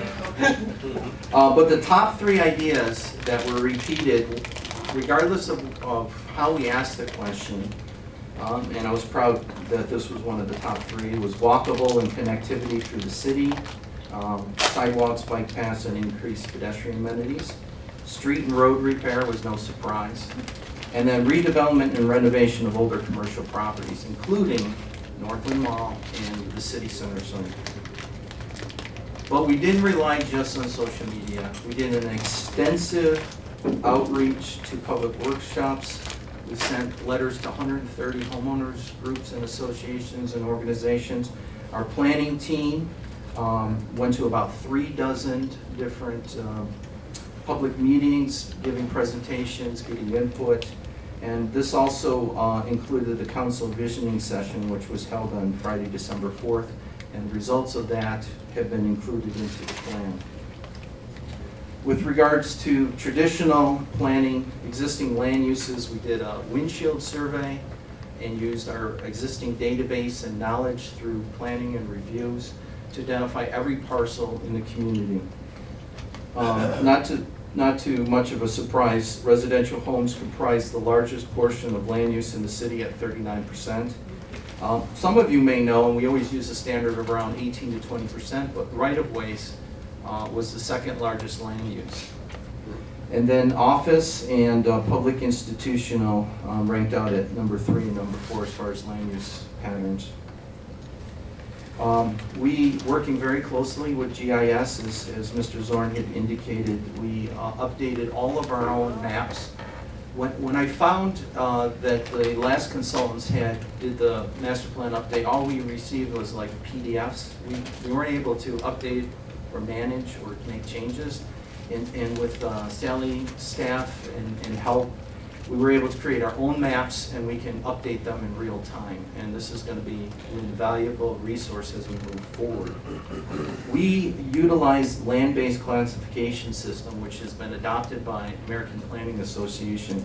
And our first layer was to do land use inventory based on activity. As an implementation of the master plan, we hope that we will continue to work with GIS and layer in function, structural type, site development, and ownership. So we still have a lot of work to do. We've done 1/5 of what I think will provide a very dynamic and, as Sally had indicated, multi-layered geographical information system so that you can make better and more informed decisions with regards to rezoning, capital improvements, and so forth. Now, the future land use map and future land use presents an idealized future indicated by the growth patterns in the city. Typically, we like to focus on 5 years, 10 years, and 20 years out. But I don't think many people forecast a Great Recession. So we try to use, it's not always a linear curve where we can continue to forecast either growth or decline. You get some roller coaster events in between. So we try to predict the future the best we can.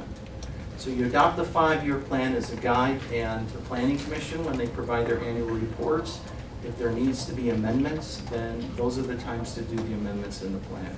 And we've worked successfully with the city administration on adopting some of the sub-area plans, including the non-motorized transit plan, the Valley View Woods housing study, and others. It provides, the future land use provides practical guidance to assist the orderly development and redevelopment of cities.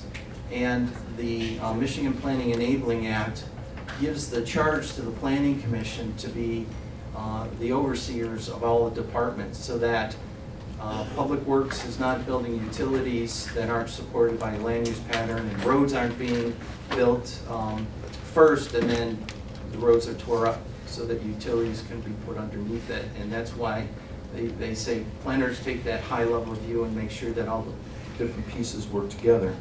But with regard to the council, it is your primary policy guide for future land use decisions.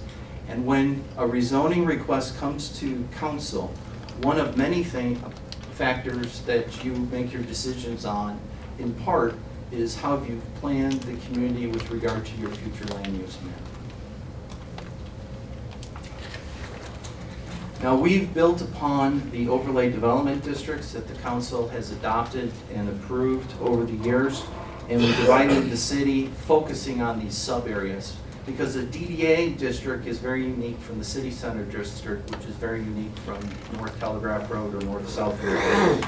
So we've chosen, instead of having a blanket approach for the entire city, is to focus on uniqueness within these sub-areas. So the sub-area plans, we have a list of them here on the slide. They focus on mixed-use districts.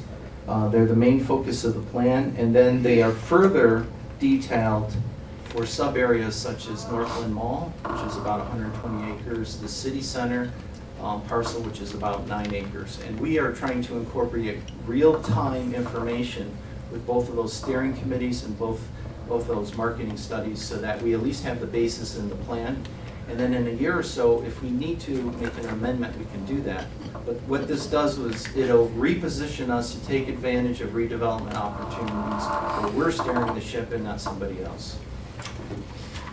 Other things that are important is incorporating public infrastructure, and we partnered with every department or all the major departments in the city to get input from them and not do the cursory one paragraph saying what they do, but to get real input from each of the departments, including our water reliability study, our stormwater master plan, our roads and bridges capital improvement plans, and incorporating green infrastructure.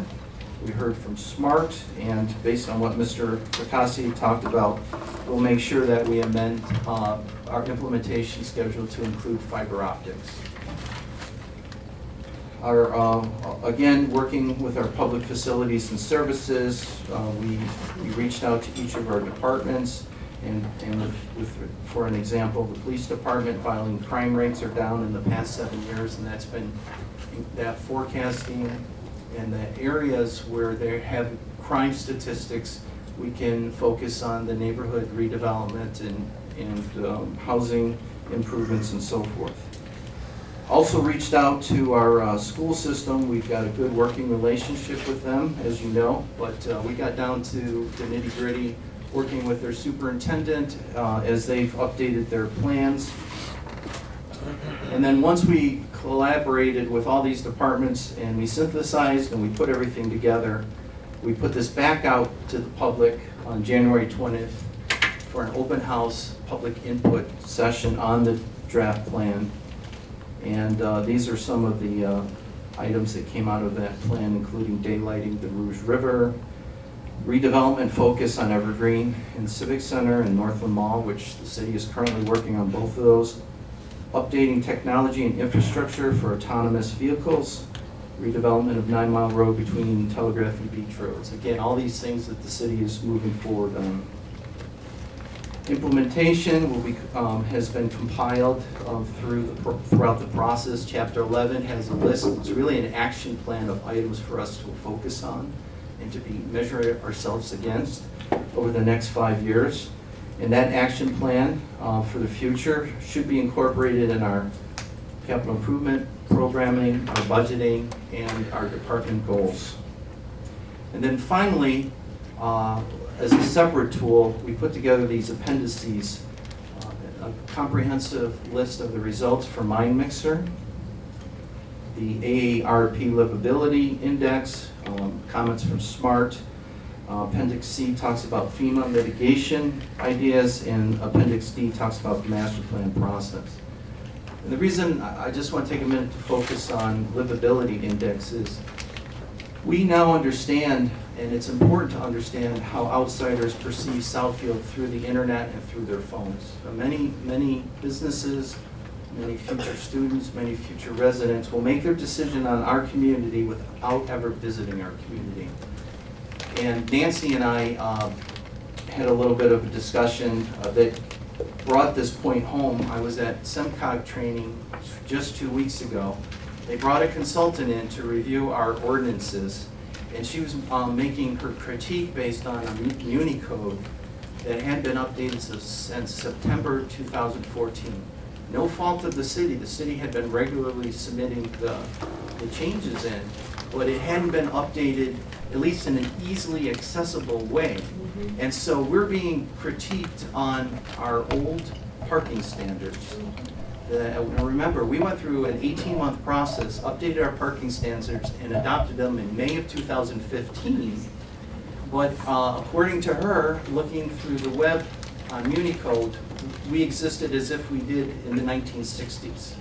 And that's just one recent example of how we are perceived. And it's important to keep that in mind. And the livability index is kind of a fun thing if you want to go on where you grew up, Kalamazoo, or where you live, or where your children live, and see how you rate against those communities. And they surveyed 4,500 Americans 50 and older to determine the aspects of the community that was most important to them. They developed several categories around housing, neighborhood, transportation, environment, health, engagement, opportunity, and then there's several subcategories under each of those. And each community is rated on a scale of 1 to 100, with median being 50. And if you're above the scale of 50, you're doing pretty good. If you're below, there's work to be done. Obviously, communities that are scoring in the 70s and 80s are communities that people are striving towards. We score currently a 49 out of 100 as our mean score. And one of my goals, and one of our goals should be to get that number up 5 years from now through implementation, refocusing on walkability and all the different living indexes, including cost and health and crime, that we get that number up 10, 20%.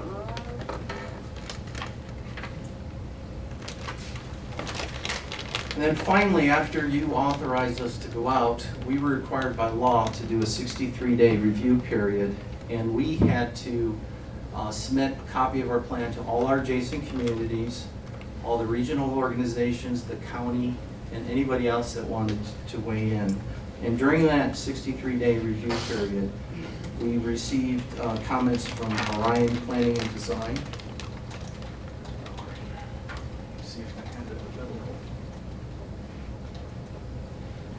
In any event, we got some positive comments about our sustainability. SMART indicated that they would have liked to have seen a little more on non-transit, non-motorized transit, public transit. But we pointed out that we had a sub-area plan that was adopted a couple years ago and redirected to them, but we did incorporate a little bit more. Ms. Freeman and myself and Ms. Schultz met with the Center for Automotive Research, and they gave us an introductory paragraph to prepare ourselves for infrastructure for autonomous vehicles, and we incorporated that into the plan. The City Center property update and Northland Mall update by our consultants. We're incorporating real-time executive summaries of the market and studies. Maybe we'll even have conceptual plans. The Oakland County Board of Commissioners unanimously approved our plan when they held their public meeting. And then we received specific letters of endorsement, Township of Redford, City of Oak Park, Village of Beverly Hills, and the Village of Franklin. Congratulations. They didn't give us any specific comments. They had the opportunity to do that as well as attend Oakland County, but they didn't go as far as giving us a specific letter. We are at the final steps, which would be a public hearing and adoption by City Council on June 20th. And with that quick, brief executive summary, Mr. Spence and myself would be happy to answer any questions that you might have on the plan. Mr. Kessick. I talked to you earlier, Terry, and I found on page, I think it's 55 in this, but you do have, under the infrastructure, you do have internet, high-speed internet and that, and so, you know, I went through this, but I didn't quite catch it when I went through it, but you do it on, I don't know, is that A550? Yeah, A55. It citizens on their Right. infrastructure, so, thank you. But I think it's important that at least we have a sentence or a line item in our implementation strategies under public infrastructure. We have some broadcast, staying active and up to date, but I think that might be a good one to amend before we bring it back on the 20th. Did it? Yes, thank you. Okay. Ms. Seymour? Terry, the people, I wasn't privy to this, the people in those areas comment on their area? You know, naturally, a lot of people will gravitate to where they live or work, and that's what we found in the open house. And when we went to the associations, they were more concerned first with what's happening immediately around where they lived or work, but they did offer comments citywide on how to make the city more healthier in the sense of redeveloping. Healthier or more attractive? Well, both. In both meaning, just because someone lived in the northwest part of the city, they were still concerned about Northland Mall and how that might impact the city's I understand image. that those two big parcels, but I'm talking about neighborhoods more than, and those are two extremely important to the future of our city, is what we do there, but in terms of neighborhoods and where people live, Well, these I think are Yeah. incentives for investment into homes, restore library hours, more sidewalks, encourage renovation of aging structure, housing redevelopment in these specific areas. I like the Rouge River, what does that mean? Well, Light it? Actually, light a it. lot of it is underground in pipes. Oh, yeah. And Kalamazoo had a lot of their Kalamazoo River underground, I underneath see. surface parking lots. They've opened it up and made it a greenway and an amenity, and now it's a place to walk along and visit. So we have, a lot of the Rouge River runs through the city center underground in pipes. So we talked about possibly daylighting, opening it up and creating that amenity again. And then it works its way down underneath the town center, across the lodge, and then pops up into an open stream at Lawrence Tech. But from there all the way up, it's all under pipe. And then repurposed schools. Explain that, that's. Okay, well, there's plans that schools were closing, Right. and that affords anywhere from 10 to 20 acres for redevelopment, whether it's specific redevelopment of the building or tear the building down and bring in infill That housing. says we have fewer young people. Part of that is the trend where some are going to charter schools. And one way to combat is not to just allow public schools that get closed to be turned into charter schools, and to focus on trying to attract new families with different types of housing. So that was a big concern. And then, of course, like the redevelopment of 9 Mile Road between Telegraph and Beach Roads, more of that complete streets approach, not just road infrastructure, but pathways, bikeways, parks, signage, and so forth. More of a community.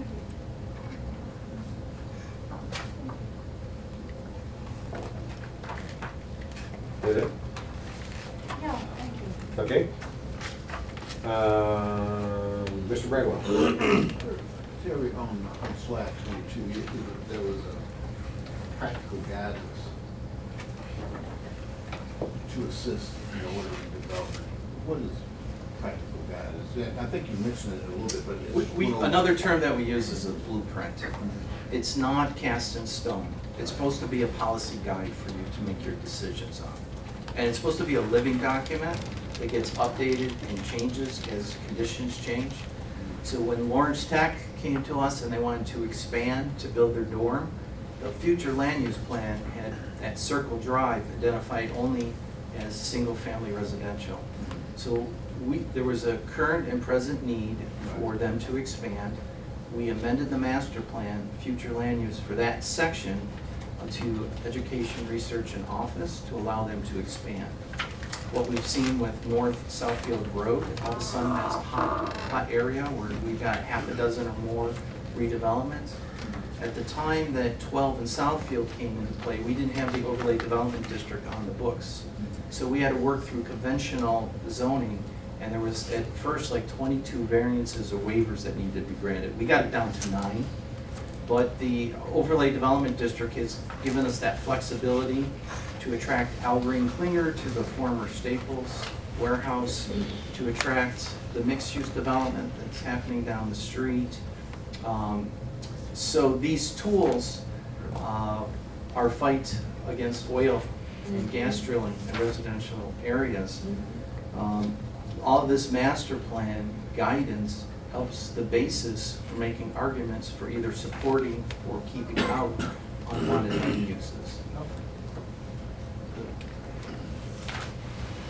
Did it? Yes. Mr. Mandelbaum?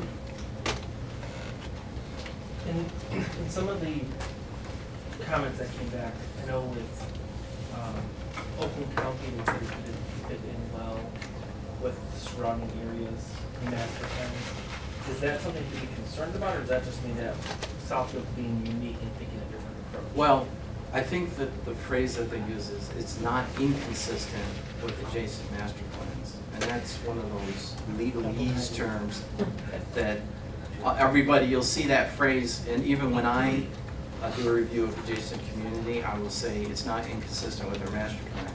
But what Oakland County did do was give us kudos for going above and beyond, at least their staff review of the master plan, by including all the sustainability, walkability, and healthy living sections. So I don't believe I saw anywhere where they said that we weren't compatible. I just think they were trying to give us, first of all, they were using that safe, not inconsistent with other adjacent communities. One example that's easy to use is if Beverly Hills was on our border and they have single-family residential, and all of a sudden we decided to zone that heavy industrial right across the street, then they would say that's not consistent with what we see ourselves as a community. They were concerned about not having too much commercial development on North Telegraph Road. They just want to have their own type of commercial development, but they don't want ours competing with their residential character. That's where most communities are looking at. So when we review adjacent communities, we want to make sure that someone's not building a power plant or a landfill, even whether it's immediately adjacent. If it has impact on our infrastructure and the trucks are going to be coming down 9 or 10 mile, then we would say we have a problem with your future land use plan, because it can have a severe impact on our quality of life. And the other interesting thing is when you're looking at the different demographics of people who responded or what people are looking for. I did take part in the mind mixer online. It was just interesting with the conversations that and the ideas that people came up with. So it was something very interesting to watch. And I must not be the average millennial, being that I do want a home with a white picket fence and everything else. I'd rather not have the mortgage, but I do want that more neighborhood home feeling. So it's just interesting how some of these demographics are. The one nice thing that we thought is we looked at it daily, and especially younger generation, they could vote 24/7. So they didn't have to stop what they were doing with their busy schedule and come to a meeting on a certain date or a certain night. And we would get people in the middle of the night, before they went to work, after they went to work, in between classes, updating. And we would see that in real time. And as you pointed out, someone might piggyback a comment on a comment that you posted, or share a comment on a photo that somebody liked or disliked. And that was very interactive, and that was very refreshing. So the three of us who were administrators looked at it daily, and then weekly we got together with other departments, or we would poll in departments. For example, when we focus on Parks and Recreation, we had Mr. Block and his team helping us craft the questions and see the responses. And that way was very beneficial to all the departments as well. I also know that when the people earn points, you kind of have a little contest going. I believe one of the prizes was someone had to have lunch with you. Yes. How was that helpful? Did you get any new ideas? Well, I will say that they were more interested. Let me just put it this way: they were more interested in receiving an iPad than they were in having lunch with the city planner. But it was partly to make it a little more fun and incentive, and the winner was actually a student from Lawrence Tech. And what that did was she received points every time she would share comments and post. So in essence, she was bringing in more people to the fold by having that contest. We had things as trivial as scarves, to book bags from the library, to a lot of things in between, golf passes. And so it was just kind of a fun part of it. People earned virtual points in the beginning, even before we had any prizes, and then we kept posting new prizes to encourage more people. And the lunch with the planner was done at the end, and nobody claimed the prize. Womp womp. No surprise, right? It was more tongue in cheek, but I did agree that it had to be a restaurant in Southfield, and I did put a $50 limit on lunch. But I'll go with you. okay. Ms. Seymour? Yeah, Terry, is this going to be, I don't know how to phrase this, but I would hope that this would be some opportunity to update continuously. So not just, okay, we're done, in 5 years we'll do it, we should be doing it continuously, or periodically within a year, and I'll cover it in a couple months. Have you got some plan for that? Well, we took the approach, every 5 years the council can decide whether they do a complete cover-to-cover update, or they just do an amendment. I think this plan at least positions us out well in the future, that we can do amendments as we go now, as we respond to different That's what I was thinking. changes. Yeah, can we do that? Yes. Should we have a plan for that, like every 6 months, every year? Well, part of our process is the planning commission, as we work with the planners, identify different needs. One of the ones that came up for the industrial zone special land use is medical technology and the fabrication and development of biomedical organs and other parts. The oil and gas drilling was something that was new to us, the check cashing, the medical marijuana. Those facilities are all things that come at us very fast. Right. We want to try to stay one step ahead. The next important part is once the master plan is adopted, then we want to focus on updating our 60-year-old zoning ordinance. And just like we did an overhaul of the parking standards, we would probably address landscaping and green infrastructure first while we were tweaking small things. So we might take a year to two to update the entire ordinance, but we would focus on things that need immediate attention and cross. We hope to do hyperlinking. One of the things that we're working with GIS on is actually providing an interactive mapping system that we're soon to launch in the next week or two, where residents could go on and they just click on a point and they can see where in the process that site plan is, or that rezoning, or that special land use, and then click on it further for basic information, and then click on it and get conceptual plans. Something that Troy has launched, and our new PZE model, and working with GIS, we're this close. So what we've decided that any application that's come in after June 1st is gonna be taken through this new system, where they have to provide digital copies of everything to us, so that we can hyperlink it to our site and people can see what's happening in their neighborhood, or a developer could see where they are in the process without even calling us. If they want to do it at 11 p.m. at night, they can go on and see where they are in the review process. But I'd like to know how council can be updated periodically, monthly, something. What do you think?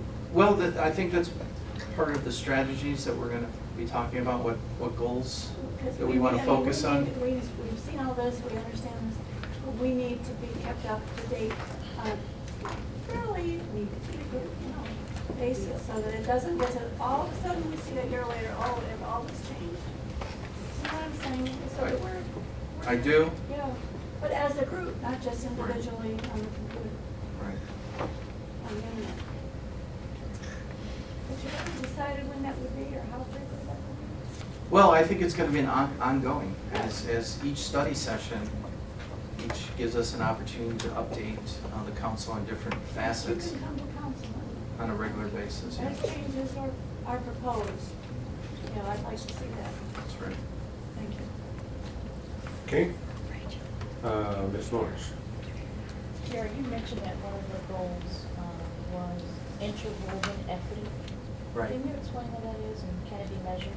Well, the simplest way is to say that a custodian can live in the same community as a doctor, that people of various colors, races, ethnicities, religions can live together. And as you know, some communities tend to be more exclusive than others. Some communities tend to be gated, and really that interwoven equity is to allow for people of different educational attainment and professional and income attainments all to live and thrive in the same community. That's really what that is. Excuse me? Socioeconomic. It's an open community.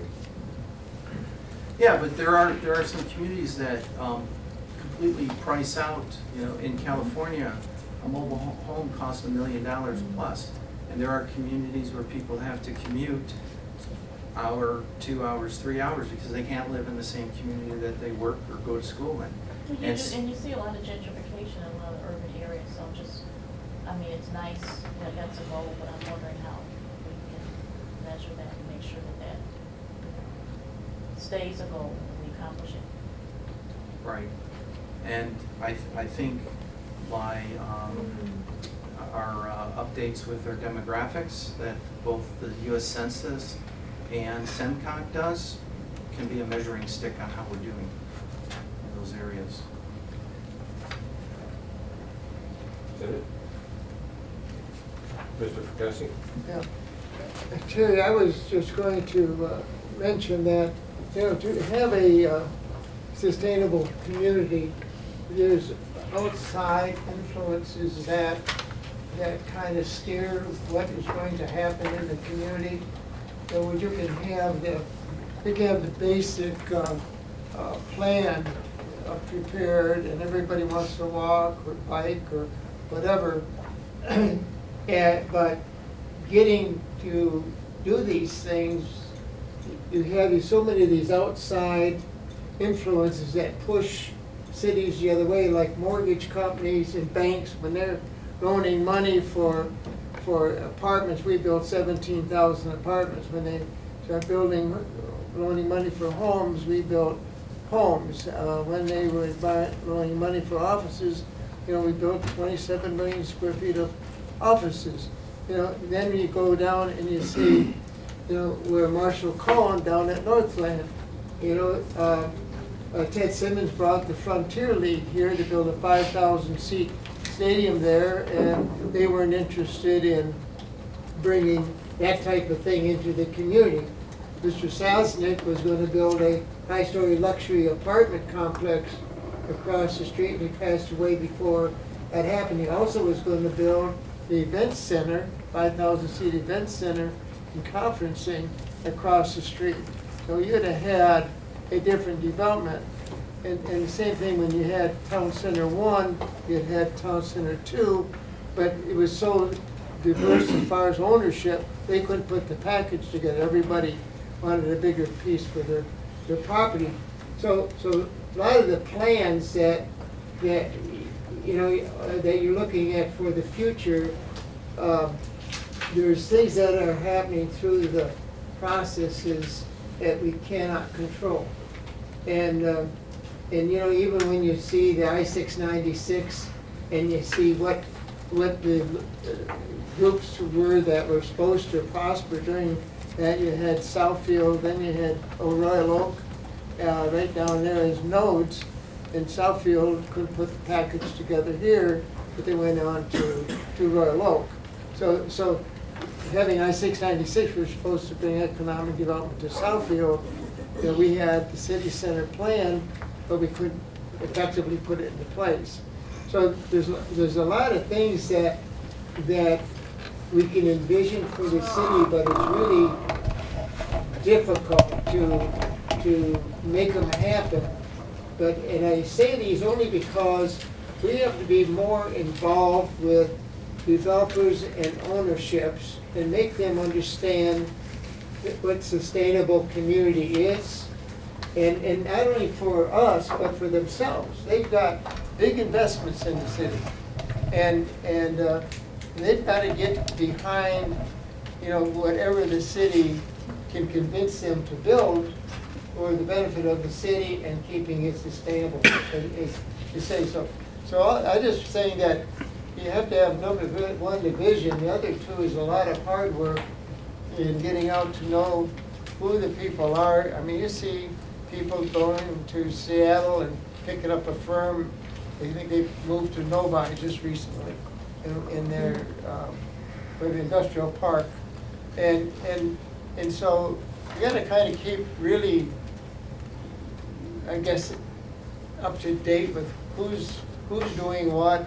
Then you have a little guy in Detroit that bought a building in Corktown, and he brings these little people in that make different little things, and pretty soon he's got a whole 33,000 square feet filled with really an incubator, but they're producing little, they couldn't afford to go in business for themselves, but they're developing things within that building. So there's a lot of creative things going on around, and so you really, all the reading you do, and it makes you think this way or this way, but it really is, if it's getting through to the guys who develop land, own land, either use it or get off of it, One time they had the Henry George theory in Canada, which says, do you remember that? Henry George theory? That was, you keep taxing property so far up that you either have to get rid of it or use it. And we had Gordon come over and we hired him way back as an assessor, and he tried to do that in the city. Everything he did was illegal, but anyway. If I could just respond to a couple of comments. Birmingham made a conscious decision not to have any buildings more than 4 stories, and then they have a provision where you can go 4.5 to 5 if half of it's below ground. A lot of communities, a lot of suburban communities don't want anything higher than 2 stories for whatever reason. They don't want the density, they don't want that look. You look across the street, and this community made a decision at some point that we were going to allow 33-story high-rises. The other thing is Mr. Spence and I, we average 4 to 6 development meetings a week. We have Ms. Freeman, Alice Eves, who are out at trade shows and conventions. And these are tools. One, it helps developers understand that we encourage mixed use, that we're innovative, that we're receptive to new ideas. And more importantly, it also helps us when someone wants to put a McDonald's across the street with a drive-through, say that is not consistent with our plan. So there's lots of ways. This is not a crystal ball. It's not going to be able to forecast everything.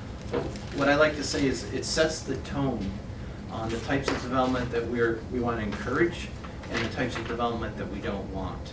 And even with Ms. Warden and our defense with the oil and gas, the fact that we have a woodlands and a wetlands ordinance that the council adopted in '91, and that our maps, our master plan maps show where significant woodlands and wetlands are over a course of several decades, helps better position ourselves to defend or support different types of activities.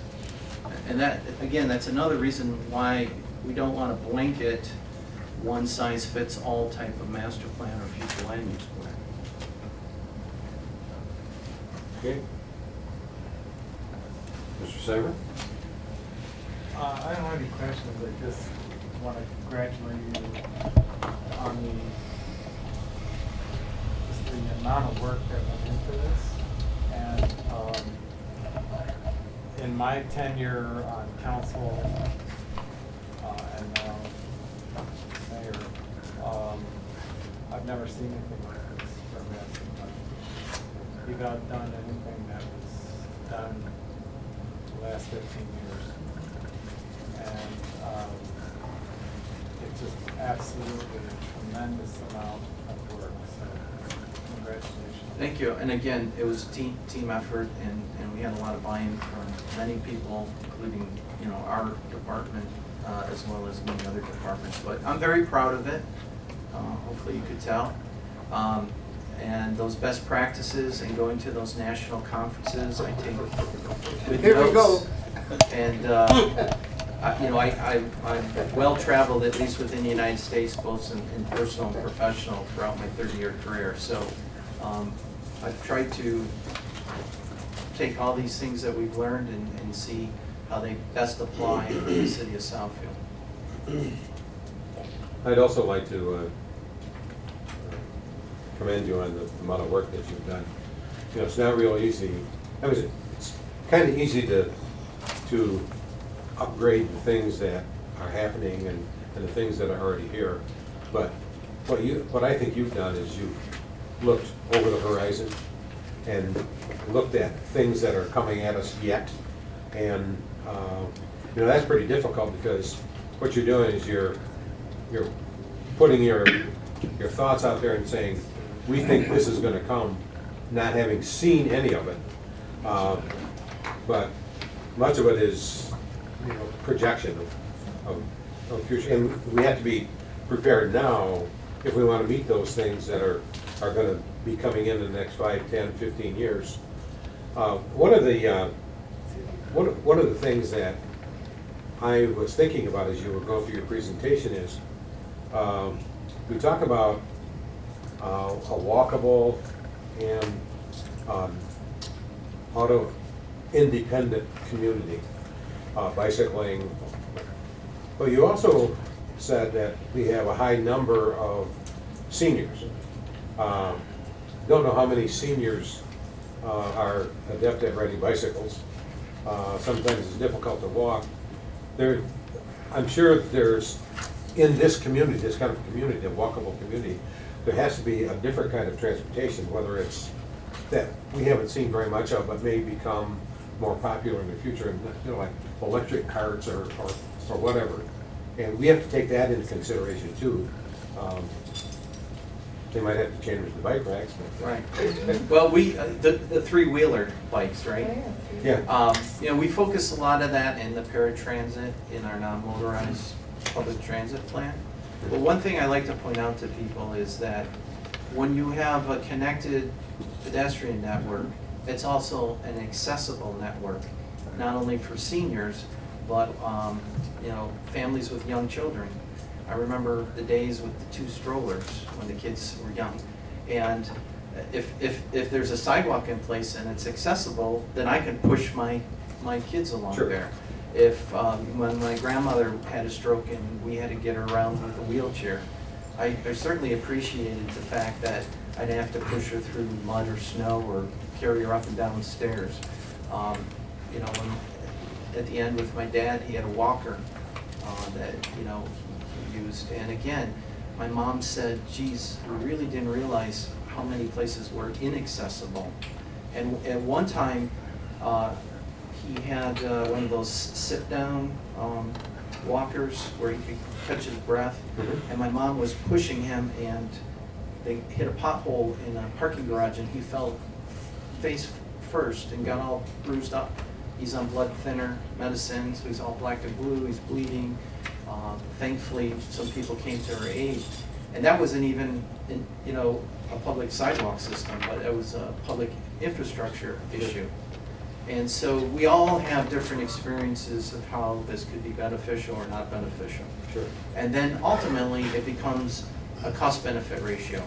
Am I suggesting that we have sidewalks in our existing subdivisions where it's low density, not a lot of traffic? No, I'm not. I'd rather focus on high-density areas where there's a lot of children, near schools. I'd rather focus on main roads first. We certainly want to focus on the city center and the DDA where we have a large employment density, and that's where it makes most sense to start. Ideally, as new development happens, we have a pathway plan that now requires them, whether they put a 5-foot sidewalk in or along 8 Mile, that Calabat project, we're requiring 8 10-foot wide because there's higher volumes of people using it. So again, energy crisis, when gas was up over $4 per gallon, more people were using public transit. When it was cheaper, people continued to drive, but it was all about choice. And if I still want to go out, whether it's for recreation, leisure, or to commute, I still have the opportunity to walk or bike or take the transit. So, yeah, it's a balance. Right. One of the things that, well, another thing is, did part of the plan include new development with all underground utilities? Well, we talk about utilities and infrastructure, and we try to use broad terms to say innovative, futuristic, and so forth. Those are some nitty-gritty things that should come into play either in the zoning ordinance or in your codes. That's part of that implementation of, as we move forward, more into the regulatory than into the planning. You wouldn't put that into planning so that? It is in a very broad base. I could point out, when Ms. Schultz first got rejected for the complete streets on 9 Mile, I went through our implementation in the various components. I probably found 20, 25 areas that supported walkability and school connectivity without them always specifically saying that. And that's all I'm saying is that we'll look at it specifically with regards to what Mr. Picassi indicated with the fiber optics. We have it in there in a couple ways without specifically saying fiber optics. Because we don't want to, it's like saying everybody has to use CDs. Mr. Mandelbaum pointed out when I provided the last plan on CD that his laptop doesn't have CD compatibility anymore. Right. So it's finding a balance. Sure. And I'm going to piggyback on something that you said, and that was, you even took into consideration the point size of the lettering and the finding your way sign. And I know this is an ordinance rather than a master plan, but that's something that I think we need to pay attention to, and that is addresses on buildings.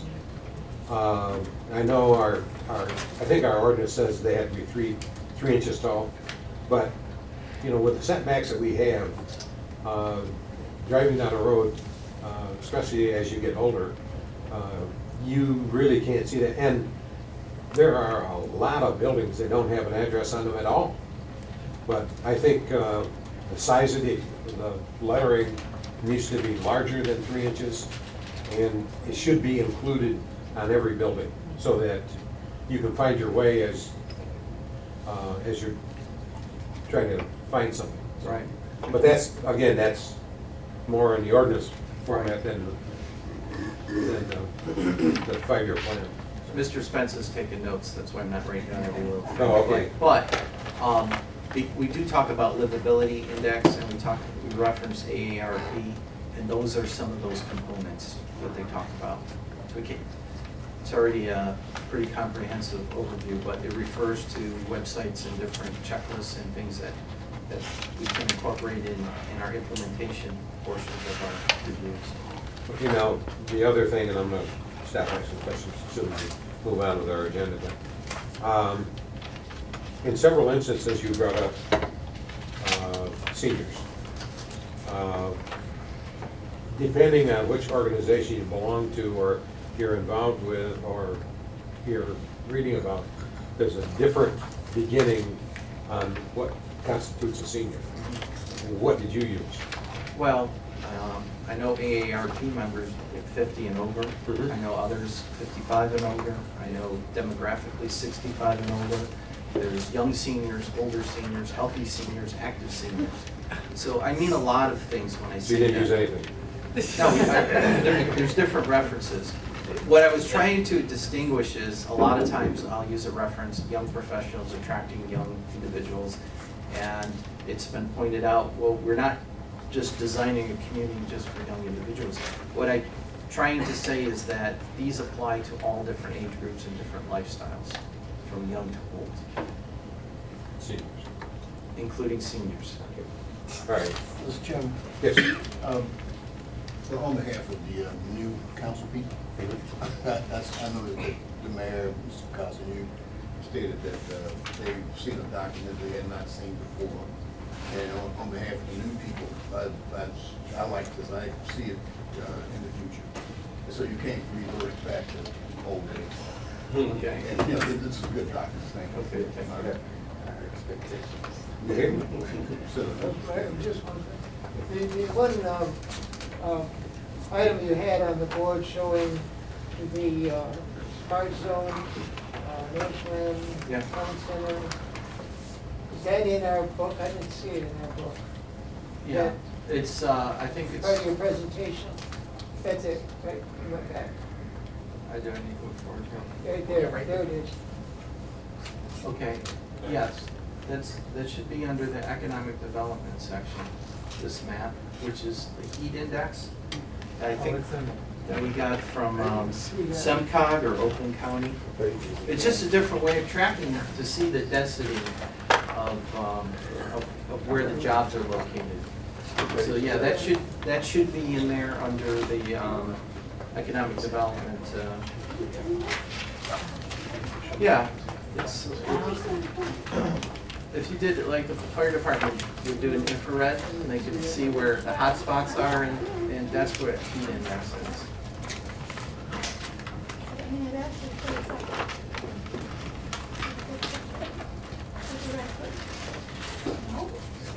Well, it's the way, through the color gradation, the lighter blue means less jobs, and the darker blue is greater jobs per square mile. Pretty good justice. My property backs up to city-owned property, just been sold. Contractor working for the city was offered to install a berm for me, no charge. Me and my next door neighbor, Frank Savage.